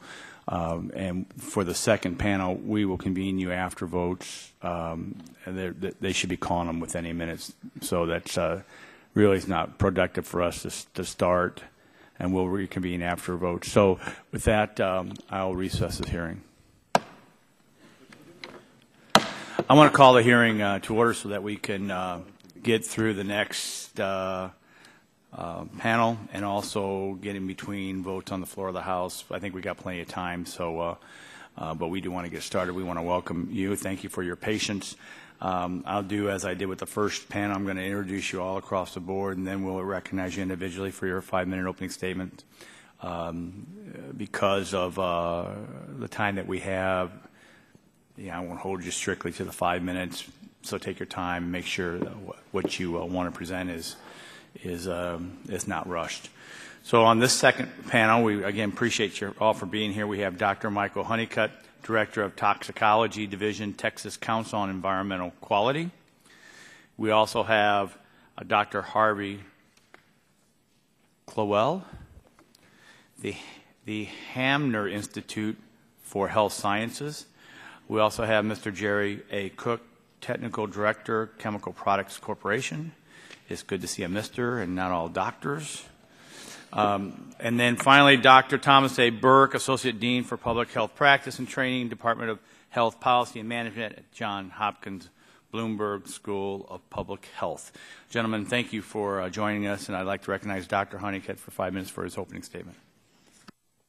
Good morning, Mr. Chairman and members of the committee. My name is Michael Honeycutt. I'm Director of the Toxicology Division at the Texas Commission on Environmental Quality. I'd like to touch briefly on Texas's perspective on the science that EPA is using or not using for chemical risk assessments in recent years and the implications for regulatory agencies and the public. I've been a toxicologist and a risk assessor for Texas for over 15 years. In past years, we've had disagreements with EPA, but they've not really been based on science issues so much as on policy issues. An example of this would be that EPA does not want to consider TCEQ rules, which in many cases are more stringent than their cleanup values when addressing a cleanup site in Texas. However, we've always been able to work out our differences amicably. In recent years, though, EPA chemical risk assessments have become more precautionary in nature instead of relying on scientific data. The heart of the matter is that EPA is moving toward the philosophy that there is no safe level of exposure to a chemical, and this is contrary to the cornerstone of the science of toxicology. This change in philosophy results in unrealistically low regulatory levels, and as a result, naturally occurring levels of chemicals may be higher, and often cases is higher, than EPA's safe level. As an example, using EPA's most recent draft assessment of formaldehyde, the formaldehyde in your breath that results from normal body functions would be over 5 times higher than the highest level that EPA would call safe. Formaldehyde is naturally formed in the air from the breakdown of chemicals released from vegetation, and according to available air data, the only places that would have safe air would be remote locations such as the Arctic and South Pacific Islands. In another example, using EPA's most recent draft assessment of arsenic, all fish and shellfish would contain levels of inorganic arsenic that are higher than the highest levels EPA would consider safe. And it's not just fish. Normal dietary food and drinking water consumption would also have arsenic levels substantially higher than EPA's safe level. And we just know this isn't true. we aren't seeing the health effects that would be predicted or expected in the general population based on EPA's new values. While we do agree with EPA on being precautious in areas where we don't have good science, we strongly believe that good science should not be ignored and should trump EPA's overuse of precaution. Hexavalent chromium is a good example of this. EPA's recent conclusion that ingesting hexchrome likely causes cancer in humans is based on a study where mice received extremely high levels of hexchrome. And EPA dismissed the human epidemiology and the wealth of other data that contradict this. And in those human studies, there was an occupational study where workers actually had yellow teeth and yellow tongues from ingesting so much arsenic. And TCEQ isn't the only organization concerned about the science behind EPA's recent assessments. The National Academy of Sciences, many prominent academic researchers, other states, and other countries have noted the lack of good science in these assessments. Because of the lack of scientific defensibility and the implications of EPA's new chemical assessments, Texas has recently decided to develop our own chemical assessments. We've written 2 state-of-the-science guidance documents and had them externally scientific peer-reviewed by panels of eminent scientists, including scientists from EPA, California EPA, and Canada. And we're in the process of putting our latest document through a second round of public comment. We had no desire at all to use our limited resources to develop these chemical risk assessments that we've historically been able to rely on EPA for. However, the implications of EPA's new assessments have forced our hand. EPA's new assessments will unnecessarily scare the public and may actually harm public health by diverting public, industry, and government attention and resources away from public health issues that may pose more of a risk. As an example, EPA currently encourages pregnant women to limit their consumption of fish due to concerns from mercury. However, numerous recent studies show that the health benefit from pregnant women eating fish outweighs the potential risk from mercury.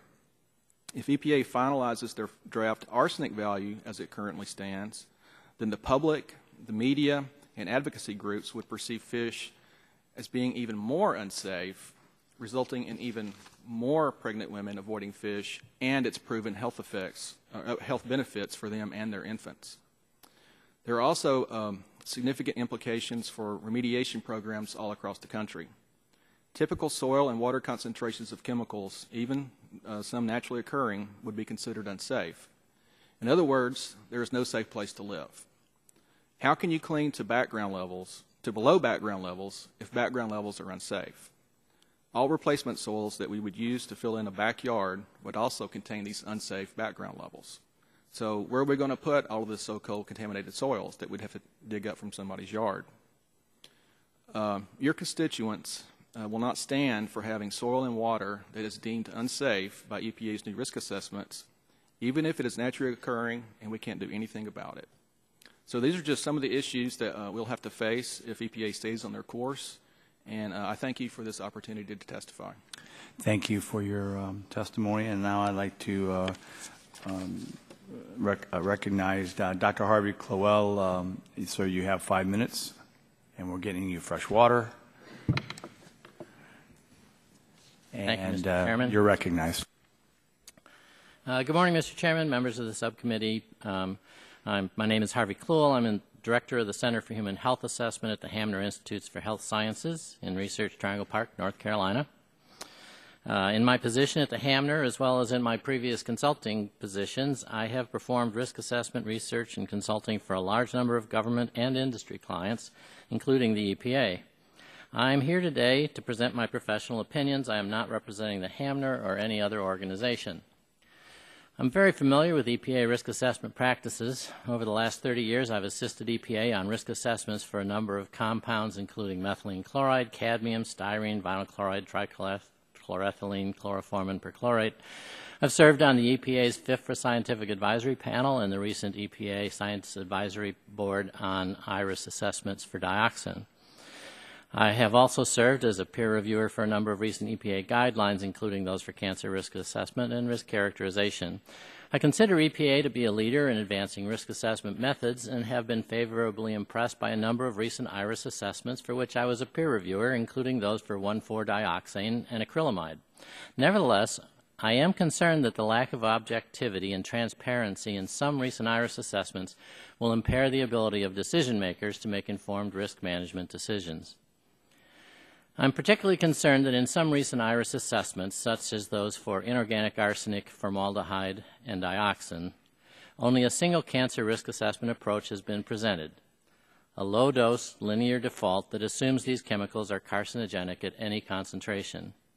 However, there is strong evidence for each of these chemicals that the true dose response is nonlinear and that the default greatly overestimates the actual risk at current human exposure levels.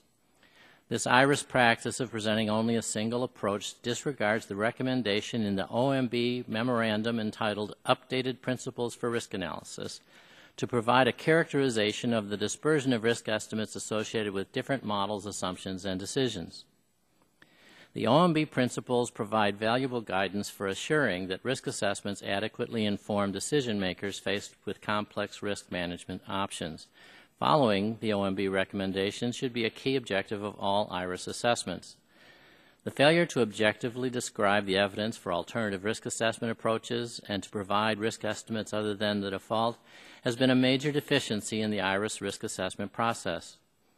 Even in the case of IRIS cancer assessments where alternative low-dose extrapolation options are discussed, there has been a clear bias towards presenting evidence that supports the selection of the default linear approach, even in cases where there is strong support for a nonlinear approach in the scientific community. Decision makers would be better informed by a balanced and objective discussion of both alternatives and the presentation of analyses based on both alternative approaches in the risk characterization section of the assessment. As a justification for presenting only the default low-dose linear risk assessment approach, the IRIS assessments have cited uncertainty in the evidence for alternative approaches. However, EPA guidance states that in the face of uncertainty, multiple approaches can be presented.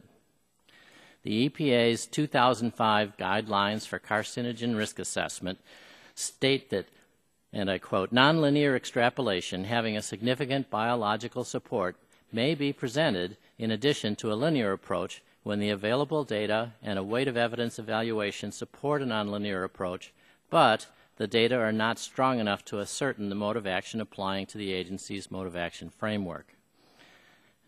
If more than one approach, e.g. both a nonlinear and linear approach, are supported by the data, they should be used and presented to the decision maker.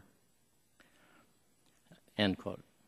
In a number of cases, NAS and the EPA Science Advisory Board peer reviews have requested that the IRIS assessment be modified to objectively present multiple risk assessment options, but the agency has not complied. I believe that the repeated refusal of the EPA to implement recommendations from the NAS and SAB peer reviews to objectively present alternative risk assessment options has greatly delayed the completion of the IRIS assessments for a number of important chemicals, in some cases for more than a decade. In addition to being inconsistent with agency guidance, presentation of only a conservative default approach when there's a viable alternative provides the decision maker with an inaccurate characterization of risk that compromises his ability to make informed risk management decisions. In my opinion, IRIS assessments currently do not provide an objective and transparent characterization of the potential risks associated with chemical exposure. The inadequacy of the risk characterization in IRIS assessments, coupled with the sole use of conservative default approaches, hampers the ability of decision makers to make informed risk management decisions and gives the public an inaccurate impression of their potential risks from chemical exposure. I believe that this deficiency could, to a large extent, be addressed by assuring that IRIS assessments adhere to the risk assessment principles elaborated in the OMB memorandum and the information quality principles. Thank you. Thank you. Now I'd like to recognize Mr. Cook for 5 minutes, sir. Good morning. We need to check the microphone. Either it's not on or it's not close enough. Thank you. Yes. My name is Jerry Cook. I'm the technical director of Chemical Products Corporation, a small 78-year-old Georgia corporation which employs about 200 people in Cartersville, Georgia, which is in the metropolitan Atlanta area, on the fringe, I guess you would say. We are the last U.S. producer of barium chemicals, and I have been dealing with barium toxicology and regulation for more than 28 years. I joined Chemical Products in late October 1982 as technical director. The IRIS database is supposed to determine sound science concerning the toxicology of chemicals to guide EPA's regulatory activities, as we've heard today. If IRIS functioned properly, that could be used as a basis for sane regulation of various chemicals in the environment. Unfortunately, in the case of the IRIS barium file, I have found that the IRIS chemical managers and their superiors were not nearly as interested in sound science as they were in bureaucratic expediency. They simply did not want to hear sound science if it caused them to have to reevaluate the positions that they had previously taken. A brief history of barium regulation is as follows. In 1975, in the Statement of Basis and Purpose for the National Interim Primary Drinking Water Regulations, under barium, EPA stated, "No study appears to have been made of the amounts of barium that may be tolerated in drinking water or of effects from prolonged feeding of barium salts from which an acceptable water guideline may be set." End quote. They arbitrarily chose a value at that time based on the hypothesis that perhaps barium in drinking water could cause a small but significant increase in blood pressure, and that would be a danger to those already suffering from high blood pressure. That was a hypothetical effect that they derived from the fact that acute toxicity from barium salt ingestion does include heart effects, including hypertension, for the period of time until the barium is cleared from the body. The barium chemicals manufactured by Chemical Products Corporation are used in the ceramics industry to manufacture bricks and tiles, in the manufacture of luminous paints for highway signage and airport striping, and in heat treating of high-strength steel and the manufacture of catalysts. Many of our customers are small and medium-sized U.S. companies which are literally fighting for survival. Our customers tell us that the costs associated with RCRA regulation of barium are a substantial burden on them. In our efforts to change the RCRA regulation of barium, the IRIS determination of what was considered a safe level was cited as the reason why the RCRA regulations were not going to change. So that's how IRIS functions. IRIS is the basis upon which regulatory decisions are made. If the science in IRIS is bad, the regulatory decisions are going to be bad. The CEO of Summitville Tile, one of our customers, asked me to convey the following message to the members of this committee, and I quote, "The overregulation of American industry is making it increasingly more difficult for American manufacturers to compete in today's global economy. Summitville Tiles is a case in point. It is a 100-year-old manufacturer of quarry tile and brick products based in eastern Ohio.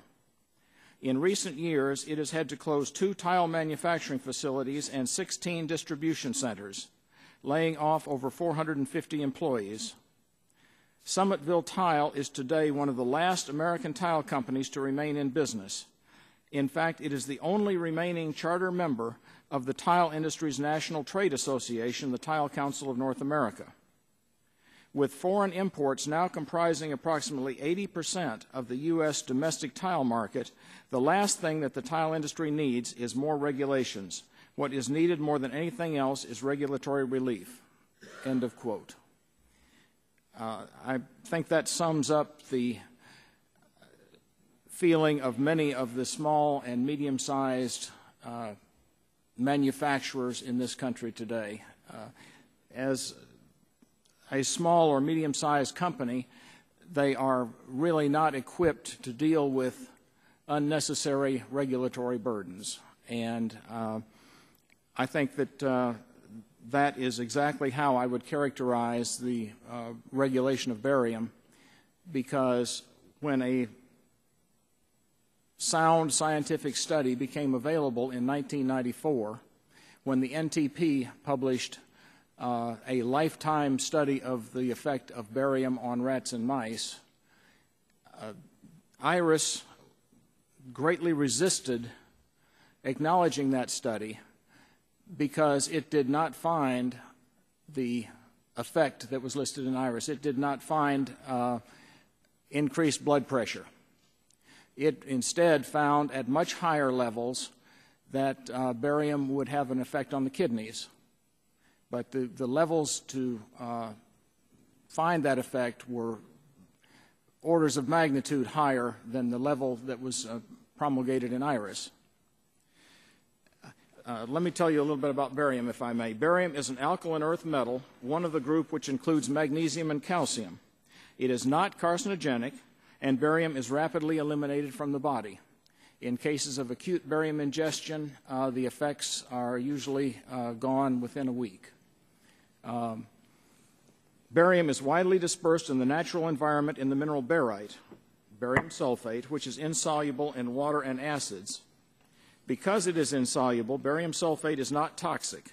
This is the chemical administered as an X-ray contrast medium for gastrointestinal X-rays, the infamous barium meal. I've never had one, but I understand it's not particularly tasty. Yes. That's not on the record. Well, doesn't it? We have a number of doctors. Doesn't matter which end you put it in. It works for gastrointestinal X-rays. If a large amount of soluble barium is ingested or inhaled, it is toxic because it temporarily interferes with the body's cellular potassium transport. EPA's IRIS database deals with chronic toxicity, which is a different situation. It's smaller amounts of a chemical consumed daily for many years, over a lifetime. There is no known instance of any chronic toxic effect in a human due to barium, and no animal studies were available, as I read to you, when EPA began regulating barium in the mid-1970s. When IRIS's database... Mr. Cook, I did tell folks that they could go over 5. You're almost at 3 minutes over that. So if you can kind of... Thank you, sir. I appreciate it very much. I think you've gotten the gist of my situation. We have, and we'll follow up with questions. You. Thank you. The chair now recognizes Dr. Burke for 5 minutes. Thank you, Mr. Chairman. I'll put the microphone on. I appreciate this opportunity. I'm Tom Burke, and I'm the Associate Dean and a professor at the Johns Hopkins School of Public Health. I also direct the Johns Hopkins Risk Sciences and Public Policy Institute. I served as a member of the Board on Environmental Sciences and Toxicology at the National Academy. I'm a member of the EPA Science Advisory Board, and I chaired the National Academy report, Science and Decisions, which really took a hard look at risk assessment practices at the EPA. Perhaps most relevant to today's hearing, though, is I've served as a state official. I was the director of the Toxics Program, the director of science and research at the New Jersey DEP, and the deputy health commissioner in charge of environmental issues in that state. So I worked closely with 4 governors on very challenging issues, responding to public health emergencies which ranged from water contamination to contamination of our beaches to food contamination to the cleanup of hazardous waste sites. So as a frontline health official, I can tell you that risk assessment is really important. We need information when things go bang in the night. And it's an essential tool for protecting the public's health. IRIS has been a part of that. So I'd like to address 3 points today. One is risk assessment itself as an important tool. Second is the IRIS program. And the third, I'd like to say a little bit about Science and Decisions and the National Academy recommendations to change the way we approach risk assessment. So first, as I mentioned, risk assessment is really important to public health officials, and it's used by not just EPA, but public health agencies around the world. I've helped most of our national agencies, from DOD to USDA, to use risk assessment. And as a state official, I have worked with other state officials in doing this. And EPA is recognized as providing most of us with the gold standards for evaluating hazards. Part of this is a tremendous use of the IRIS documents. But unfortunately, there's inherent uncertainties. And as you heard from the panel, there are lots of things about toxicology and epidemiology that are uncertain, and they provide the basis for risk assessment. So, for instance, does cancer in laboratory animals necessarily mean that exposure will cause cancer in humans? Or, more appropriate perhaps in some of the debates about IRIS, if you have two conflicting studies, one says you see a health hazard and the other doesn't, which one does EPA go with? And how do you make that decision? Well, there have been lots of arguments about this. There's lots of uncertainty that has led to a very polarized confrontation, as you might imagine. So I'm no stranger to this phenomenon called dueling risk assessments. An agency will present their risk assessment and their approach to a problem, and there's the opposite approach. And we have this situation where EPA is being called way too precautionary, and industry's risk assessments aren't listened to because they're seen as not being protective of public health. So the challenge before us is this process itself, how to be more transparent, meet the needs of decision makers, and break the logjam we now have. Now, the IRIS program, as you heard today, has a very unenviable task of synthesizing a lot of scientific information, and it appears to be the program everyone loves to hate. So they provide these very comprehensive overviews of health effects, and they weigh the scientific evidence, and it's very important in determining if we have hazards. Not surprisingly, this is controversial. They're the starting point for many of the agency's most difficult decisions. They provide insight into the magnitude of risk, but they don't tell us how to manage risks. I'm very familiar with the challenges of IRIS, and I actually think the NAS report on formaldehyde provides a sound roadmap for them to improve that. Now I'd like to finish with a few words about risk assessment. We've blurred the line today, I think, between risk assessment and the IRIS hazard assessments. Risk assessment is about decisions and should start with, as Science of Decision lays out, the problem formulation, making sure we ask the right questions, including the assessment that looks at the various options for control. And finally, with risk management decision justification, very important to this committee, is that decision justified, particularly in light of costs? So I think, just to kind of sum up, the framework that Science and Decisions offers perhaps can help us improve the application of IRIS and risk assessment in risk management and consider the very important considerations of economics and jobs. So finally, can risk assessments work for jobs in the economy? Well, in my experience as a state official in New Jersey, a clean environment is definitely good for business. Just ask the resort owners at the Jersey Shore or the businesses along the redeveloped brownfields and the Hudson River shoreline. Getting better solutions for environmental problems goes well beyond IRIS and should focus on advancing risk assessment to better inform our public policies. Thank you for the opportunity to speak to you today. Thank you, Dr. Burke, and I'd like to recognize myself for 5 minutes for opening questions on this panel. I want to start with Mr. Cook because a lot of our focus here in this Congress has been on the effects of regulations on jobs and the economy. We do want to make sure that that's balanced, but we also, especially in the environment that we are in, we know that excessive regulations really are creating a burden. You've highlighted some of those burdens in your opening statement. If the chemicals you produce are not available, what substitutes would be made? In some cases, there would be substitutes available. In other cases, I'm not sure there would be. In the case of the airport striping and signage, our barium carbonate is formulated by 2 manufacturers in the United States into very tiny glass barium beads, barium glass beads. Barium gives that glass a very high refractive index. So when light shines on a paint containing these glass beads, it glows. I think that's a major safety consideration for airports, and certainly it helps the visibility of highway signs. It probably has a safety impact there, too. I'm not sure what material other than lead. Lead glass also has a high refractive index. Barium would probably be better than lead. I would certainly, given that, as I say, there really is no chronic effect to barium until you get to very, very high levels that are just not found anywhere in nature. And let's just talk through this. Also, your opening statement mentioned, which is if we're not certain that the IRIS analysis is based upon credible, sound science, what effect does that have on you?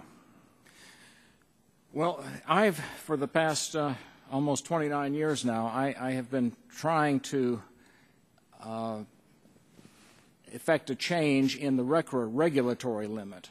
And as I said, that regulatory limit was established back in the 70s when there was no data. Unfortunately, when IRIS came along in 1987, by that point, EPA had funded 2 studies.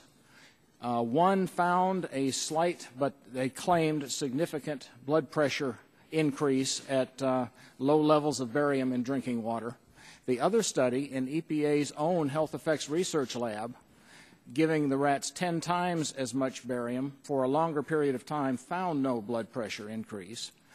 EPA chose to go with this study that found the blood pressure increase and said, aha, here it is. Once again, over precautionary.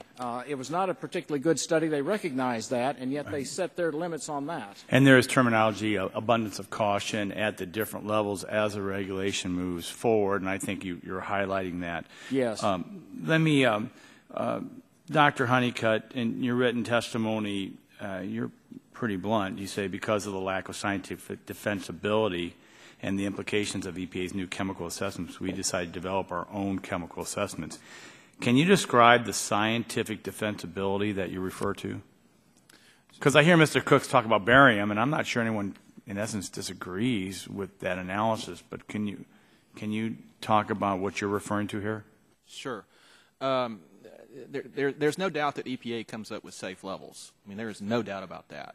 The question is, can you have a higher level that's still safe or still just as safe? And that's where you have to get away from default procedures and actually look at how a chemical works in the body. How does it work in the rat versus how does it work in the human? And then at what levels are they exposed to? Because chemicals will exhibit different levels of toxicity depending on the dose. A good example is Tylenol. 20 tablets will kill you. 2 tablets will cure your headache. A half a tablet or a quarter of a tablet won't do anything to you. That is an adverse effect. So you have to look at those differences in dose. In your opinion, is the IRIS program receptive to suggestions for program improvements to address this example you just gave? Well, they actually have guidance on some of the things that we're talking about. The problem is their inconsistency in using their own guidance. They talk the talk, but when it comes to doing the assessment, they just revert back to their old precautionary selves. Thank you. My time's expired. And depending upon how many people show up, we may go around a second time. I know there's more I want to address, so I'd like to recognize Mr. Green for 5 minutes. Thank you, Mr. Chairman. Both houses of Congress seem to be interested in addressing the NIH IRIS recommendations, whether it's through strengthening IRIS or suspending, and our colleagues in the Senate releasing a letter to one of our first panelists calling for suspension of IRIS assessments until the NAS recommendation can be incorporated. On the first panel, we heard from Dr. Anastas in the NAS on why such a suspension is not necessary and would protect public health. Now, with this panel, we're fortunate to have an expert on risk assessment who's quoted in that Senate letter. Dr. Burke, your quote is saying, "A sleeping giant is the EPA science is on the rocks, and if you fail, you become irrelevant." Would you explain that statement? Sure, and thanks for asking that question. So that statement was made at a meeting of the EPA Science Advisory Board where we presented with the ORD vision for how science will be conducted in the future. And knowing the incredible pressures and having been on those front lines of applying science to society's problems, I issued that as a warning statement. Obviously, there's lots of criticisms, and the credibility of science is really important. So why is EPA in a crisis? Well, because of the incessant attacks on their credibility, not because they're not trying to put together the best science, and not because they don't have a good science advisory board that provides them. But I think it's important to put that into context. EPA is under siege. The very mission of protection of our environment is being questioned, sometimes with good cause because of the economic considerations.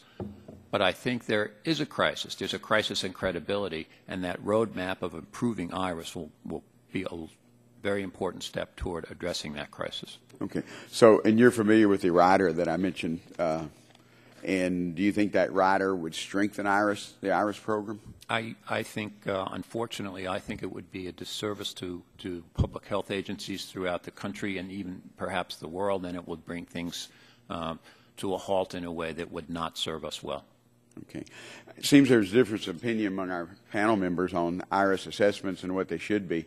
Dr. Honeycutt suggested in his testimony that the IRIS assessment provides EPA's judgment on how much a chemical can be in fish or apple juice for it to be considered safe.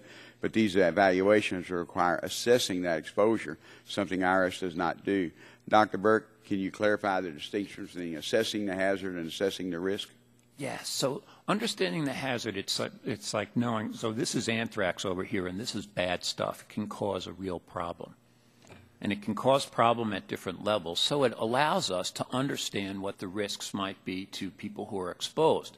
That's very different than the problem-oriented process of risk assessment that says we have a facility here that has a problem and potentially emitting things into the environment. How do we evaluate what is acceptable in terms of a response to manage that risk? So the risk assessment is site-specific, it's population-specific, very different than just identifying the hazard and evaluating the epidemiology and toxicology. So there's a difference between the risk assessment and what risk is acceptable. Yes, and a hazard assessment will never tell you what risk is acceptable. That's a societal issue. It can consider social issues. There are lots of things that we don't regulate to very low levels because they are naturally occurring, and it is a policy question, not a science question, acceptability of risk. But understanding a hazard, that's all about good science. Well, and we understand asbestos is a toxic substance, but you can go out in some places and dig up asbestos since it's a rock. And we know we can't prohibit it because it can be exposed by just digging it up. But although asbestos for decades was used very substantially to retard fire risk, so an assessment of the danger and also what could be acceptable if you encapsulate it and do lots of things, you can deal with that. Dr. Honeycutt, I want to thank you for appearing for the committee, and you've heard I've worked with TCEQ over years, and actually TCEQ actually alerted our office because for years we've had a height and dioxin level in Upper Galveston Bay and the Houston Ship Channel, and most of my industries were getting blamed for it. And there was some concern because we couldn't quantify it until TCEQ did. Can you tell us what efforts TCEQ has taken in regard to dioxin just as a substance? Like I joke, I want dioxin, I want white shirts, but I also know that I don't want to drink it. So if you could tell us what TCEQ in Texas has done with it. Yes, sir. Thank you. I'm very familiar with the San Jacinto pit site. We've developed our own policy-based number that we've used over the years for dioxins. And as I mentioned in my testimony, we're developing our own procedures for coming up with these toxicity values. That's going through that's been through a peer review, and that is out for public comment right now. So once that's finalized, we're going to run dioxin through our process and see what our number looks like. We're actively looking at that. I can't tell you right now where the number will come, whether ours is more or less, or higher or lower than EPA's, but we're going to be actively involved in that. Okay. Is there going to be any conflict between when EPA is coming out in 2012, or will the to see Qs be earlier than, a year from now? It won't be earlier than a year from now, definitely. Okay. It'd be good to have two different assessments because one, that's how you get the what we can do with the risk. And also, I know I'm over time, but I appreciate your testimony that having spent 20 years in the Texas legislature and getting mad at EPA on a regular basis, we also recognize, as you said in your testimony, we sit down and can work things out. But sometimes we have to lower the decibel level to get there. So thank you, Mr. Chairman. Gentleman yields back his time. Chair recognizes the gentleman from Louisiana, Mr. Cassidy, for 5 minutes. Yeah, thank you. I'm an erstwhile academic, so I'll speak to Dr. Clue and Dr. Burke because clearly, as I gather, IRIS is supposed to be here to use science to inform policy. The concern, though, is that policy is manipulating process and science to achieve an advocacy as opposed to achieving truth. Truth being the highest calling of science. Fair statement? I mean, that's, if you will, the question before us. Now, Dr. Clue, when I read yours, that there's clear bias towards presenting evidence that supports the selection of a default linear approach, even when there's strong support for a nonlinear approach in the scientific community.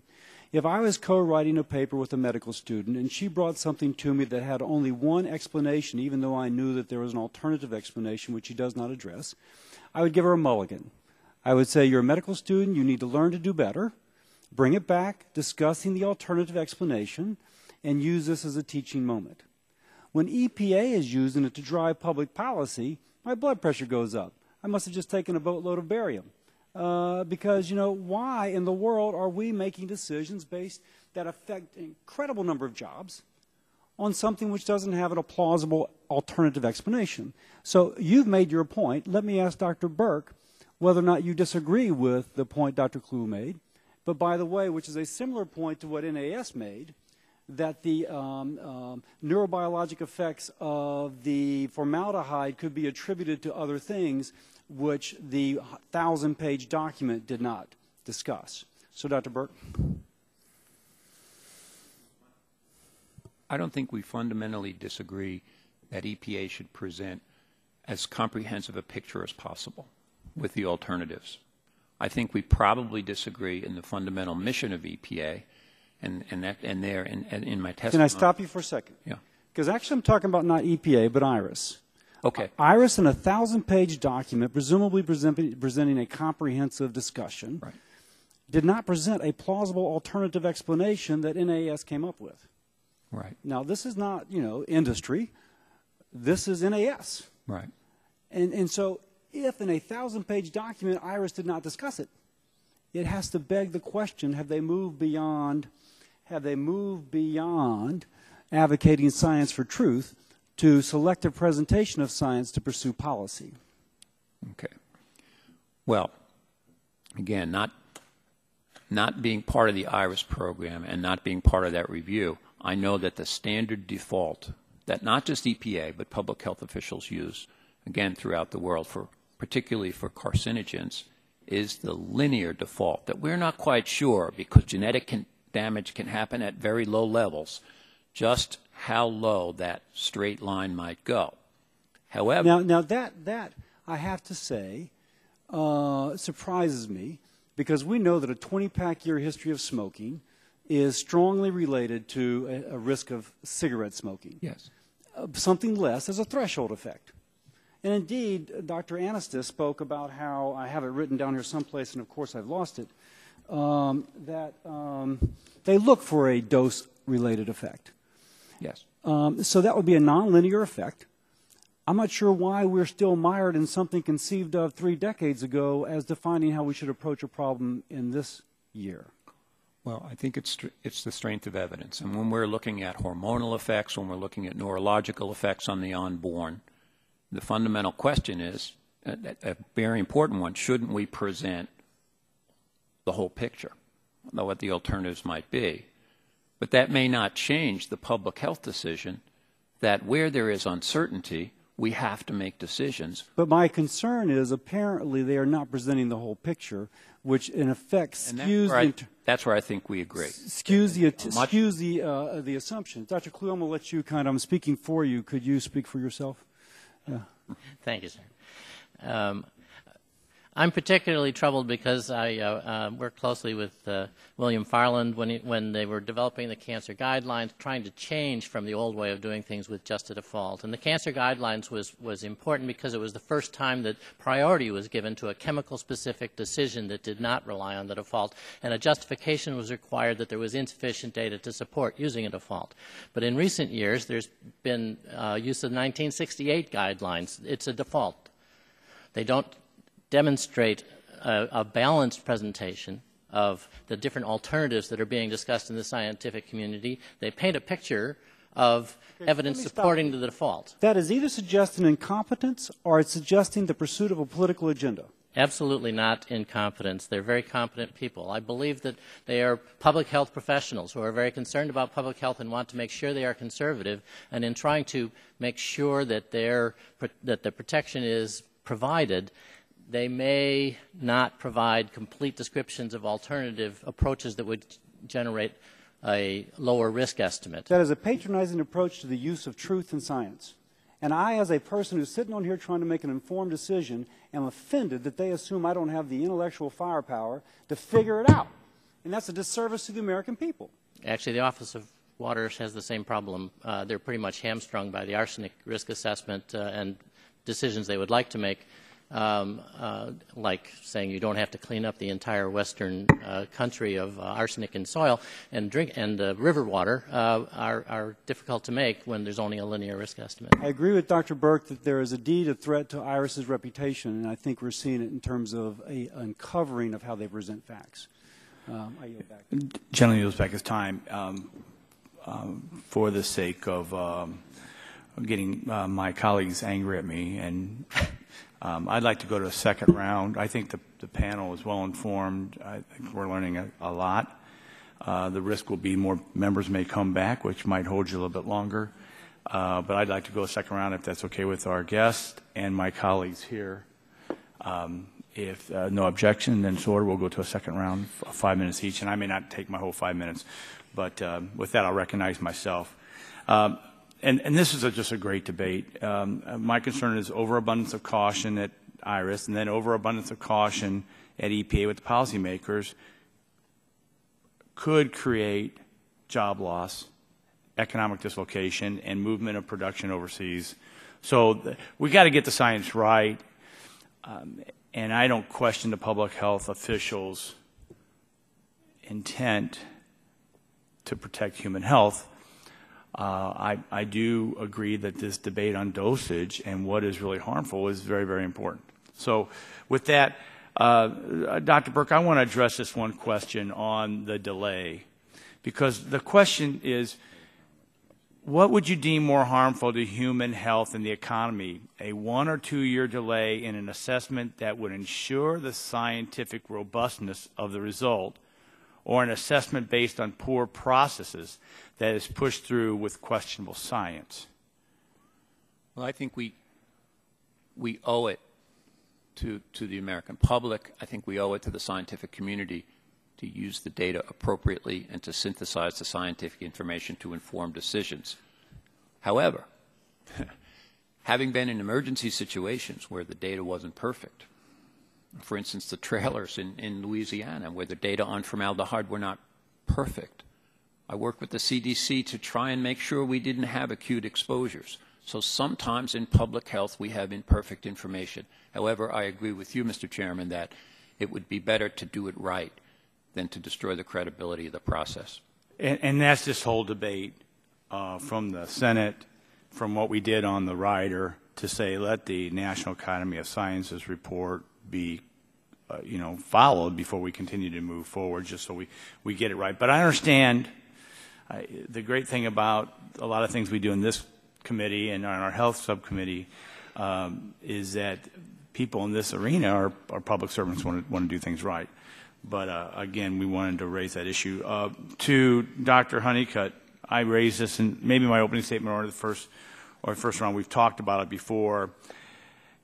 and we just mentioned it with the water and arsenic in the Southwest. I remember it well because one of my colleagues, Heather Wilson, always talked about that. Arsenic levels in drinking water, although it's naturally occurring. So with that, this question, in your opinion, are there broader economic consequences associated with publishing an IRIS value that is lower than background levels? And if so, what impact do you feel it has on the jobs in the economy? Oh, absolutely, there's an impact. Two real quick examples. One is mercury. EPA is actually, they're outliers from the rest of the world in what is a safe level of mercury in fish. All other regulatory agencies have higher safe levels. And that came home to Texas just a few weeks ago. Is that true in the European standards?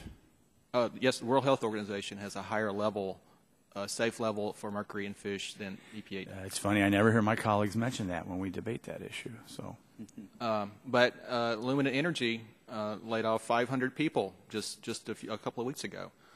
So it does have direct or indirect, it depends on how you look at it, economic consequences. And another example is the arsenic that you're talking about. In Texas, there are a lot of really small locally owned utilities that won't be able to meet this, so they're going to close down. And so people then will have to drill their own water wells. And that's a real public health concern because that water won't be tested or monitored, and they're going to be at their own risk, that the public water systems won't be able to provide that level of safety.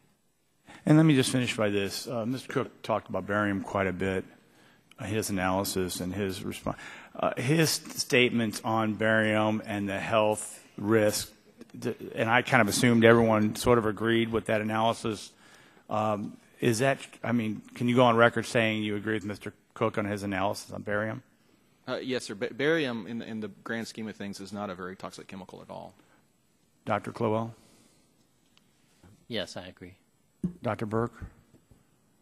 I really don't know the issue. I'll have That's to. fine. That's fine. I just wanted to, and that's why I wanted to clarify, because I did make an assumption. I didn't want to do that. So I'm going to yield back 18 seconds and ask my colleague, Mr. Green, to be recognized for 5 minutes. Thank you, Mr. Chairman.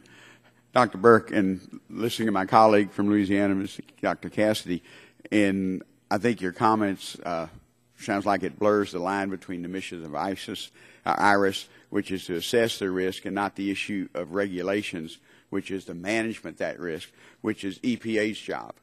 I guess there may be some concern that by the assessment from IRIS, it may raise the level of concern, but, you know, like we've heard from Dr. Honeycutt, you know, IRIS is supposed to give the assessment, but the risk is a EPA decision and not necessarily what may be coming out of the study.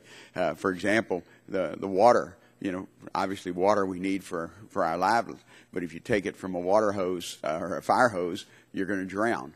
And so there is a reasonable amount that you can have that's necessary, but it's, you know, too much of anything is bad. So that's what, Dr. Burke, naturally occurring levels of chemicals, they're not always safe. A good example of arsenic in water. I can tell you in West Texas and all over the West, there are water holes or water that people should not drink and know they shouldn't drink because of whatever the chemicals in there that naturally occurring. So just because they're naturally occurring doesn't mean it's safe. You just have to have a certain level of it, I guess, to keep it to. And is that something we're continuing to confuse, the difference between assessment and risk? Well, it's a very important point. We can't possibly clean up the Earth's crust, nor can we regulate volcanoes for spewing mercury. And we have this naturally occurring materials, and we have to balance that in decision making. On the other hand, what we know about arsenic comes from actually naturally occurring contaminated wells in other parts of the world where people drank very high amounts and had acute effects as well as cancer effects. And so it comes down to being reasonable about how we approach regulation with the right information on the public health effects to help us make those decisions. Okay. I know, you know, and I've announced where I come from. I have the biggest petrochemical complex in the world in our district, or in the country, second largest in the world. And so I guess my focus is on the relationship. Dr. Burke is a former state regulator, and you've seen that the risk assessment and effective risk management, what effect can it have on the jobs? Every product we make in the Houston Ship Channel, it wouldn't be made if somebody didn't need it. I mean, industries don't do that. They don't make any money on it. But so someone needs it, but it depends on how you make it and how that product is used in, whether it be in gasoline or some other additive or something else. But is there a direct correlation between effective risk management and the impact on jobs and the economy, which is, I think, what the whole subcommittee was getting at? I think that's a very important point in major regulatory decisions. I'm not an economist. I can only speak from experience. And clearly there are regulations that have added cost to industry and therefore may impact jobs and may impact the general public as well. But as we recommended in Science and Decisions, that should be part of the deal in conducting the assessment to make sure you're making the right risk management choice. That doesn't change what happens in the epidemiologic studies or in the mice. But we can take that data and, if it's properly presented, make good decisions. So in my experience, again, New Jersey, very industrialized, lots of heavy industry, lots of refineries. Pollution was much worse for jobs, and unsafe workplaces were much worse for jobs than environmental regulations. However, I completely understand that analyzing the impacts on the economy on jobs should be part of the decision process. Thank you, Mr. Chairman. And following your lead, I'll yield back my 46 seconds. I thank my friend.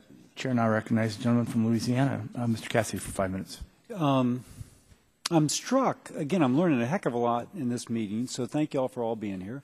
I'm struck how sometimes process is used to manipulate the response to the findings. Now, Dr. Honeycutt, I'm impressed that y'all, I haven't read about a regression coefficient since I've been here, been practicing, whatever. And y'all did an analysis. Now, that's a 1,043-page document, which is stultifying, redundant, and sometimes irrelevant, and yet you had to do all 1,043 pages. Now, it makes me think that it would be an incredibly time-intensive, resource-intensive to really do an adequate review. If you have a statistician doing a regression coefficient on nasopharyngeal cancer mortality to criticize or critique the method by which they determined incidence, you got some money tied up in staff working on this project. Fair statement? Yes, sir, it is. Now, is there, if it's 1,000 pages, do they give you 120 days, or you see what I'm saying? Yes, sir. No, you get the same amount of time. And the deal with IRIS is you don't get to give input on the front end, you give input on the back end. After EPA's already, the train has left the station, and they're recalcitrant to change their mind. So that's what you're left with. I see everybody's nodding their head, yeah. Now, that's disturbing. Because, again, if we have a premise, which I think you all agree with, is that sometimes they're not given the complete picture, but at the same time it takes an incredibly intensive process in order to uncover how that is not complete, then you're going to have policy decisions made upon something which may, some cynics would say, deliberately made onerous upon which to review. Again, it goes back to, is science driving policy, or is science being used, presented in such a way as to serve as advocacy for a policy end? Now, we heard in the first panel, and NAS and others criticize the fact that OMB was allowed to at times review the EPA documents in order to say, okay, wait a second, time out, let us look at this. But Dr. Burke, I had a sense from you that in this whole analysis needs to be some sort of cost-benefit, return on investment, what is the true sort of economic cost. Here we have people losing their jobs for something which is nominally and maybe even speciously toxic. Now I'm thinking maybe OMB needs to be involved. I mean, maybe there needs to be a delay if once the train has left the station, you have so little time to review something which is so complex to review. Dr. Clue, what would be your comments on that? I'm not sure what would be the level of oversight, but I do believe that OMB plays an important role in verifying that the agencies are doing the best job to make the process reviewable. And so I would be in favor of there being a better dialogue between OMB and EPA so that could be accomplished. And in fairness, I think the critique is that they should be more transparent in their questions, but I think there was also a criticism as regards sending EPA back to repeat an analysis. What I've learned today is that maybe EPA does need to be sent back to be more inclusive in their analysis. I'm feeling more sympathy for OMB right now. So let's see if there's anything else in this. Now, who's a chemist? Anybody up there a chemist? The idea that Dr. Anastas said that with green chemistry, they know the actual effect of every chemical compound is going to have upon skin, respiratory system, digestive system, etc., seems to me like the epitome of intellectual kind of habris. It might have been somewhat hyperbolic. I think he is trying to indicate that there's an ability, and drug companies use it all the time, to try to estimate activity from structural properties, and that's trying to be harnessed. They are trying to harness that in order to develop safer compounds. There's also a presumption, though, that you can make everything inert. And I'm not sure you can make life inert. I'm fairly confident you cannot. Yeah, so I agree with that. Let me finish up. I'll also yield back by saying to Mr. Cook, Mr. Cook, you're the only guy in this whole room that creates jobs. So on behalf of the American people, thank you for creating jobs, and I'm very sorry for the impediments put in front of you by the federal government. We sincerely wish we could be creating a lot more jobs. Yeah, well, thank you. I yield back.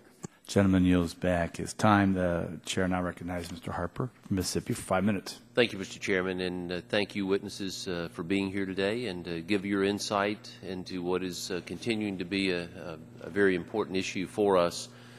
And I'll start, if I may, with you, Dr. Honeycutt, if I could, just with some follow-up questions on what you had earlier. And I have to ask, what types of evidence are necessary to establish a causal relationship between exposure to a substance and some health effect or health risk? Yes, sir. What are you looking for? Yes, that's a very good question, and it's one that's it's well known. It's called the Hill criteria for causation. It's well documented. What you need to do is show that a chemical can cause the effect that you're looking at, and it can cause it at the concentrations you're looking at, and that it's reproducible. It happens over and over again, not just one time in one study, and that the effect happens after the exposure. Sometimes we regulate chemicals on the exposure. The effect happened after the exposure. I mean, before the exposure. Mm-hmm. And that it's not just a background occurrence, the health effect that you're looking at, that if there's an increased incidence of cancer in this community, that is indeed increased. It's well above background, not just a tiny bit above background. Are you always able to figure those problems out? It's a search, I'm sure, many times. And sometimes it happens very easily, and sometimes it's harder. The health effects of ozone are based on a 1 to 4% increase in premature mortality, whatever that is. And how do you quantitate that? It's very, very difficult. And the studies the EPA use, you can't quantitate that. And is it true that substances at a high level, which may create that risk, they may be safe, perhaps even necessary at a low level? Would that be certainly true to say? Absolutely. Every vitamin you take, most of the minerals in your food that you eat, some of them are essential nutrients, and if you get too much of them, they will kill you. If I could, Dr. Cook, I wanted to ask you, excuse me. Mr. Cook. Mr. Cook, I'm sorry, we're just, that just shows you the respect that we have for your being here today. Earlier today, we had on the first panel, I believe you were in the room when they were here, Mr. Trimble from GAO testified on panel 1 that the EPA should take the IRIS program back in-house to avoid meddling from OMB or other departments or agencies. Based upon your experience, do you think that's a wise move? If it had not been for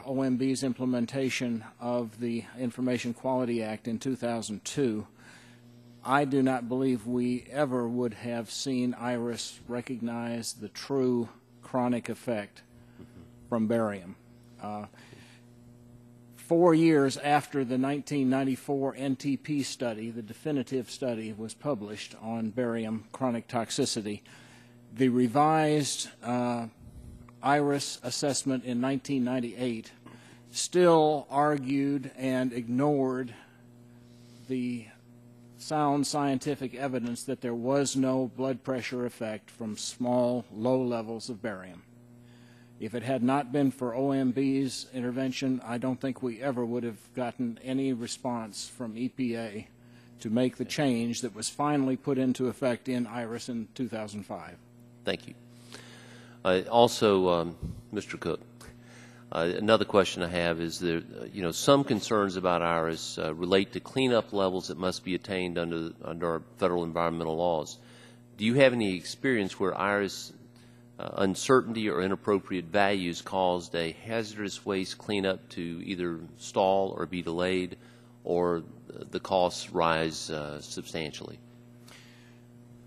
We are still in the throes of determining financial responsibility for a Superfund cleanup that is still ongoing in North Carolina.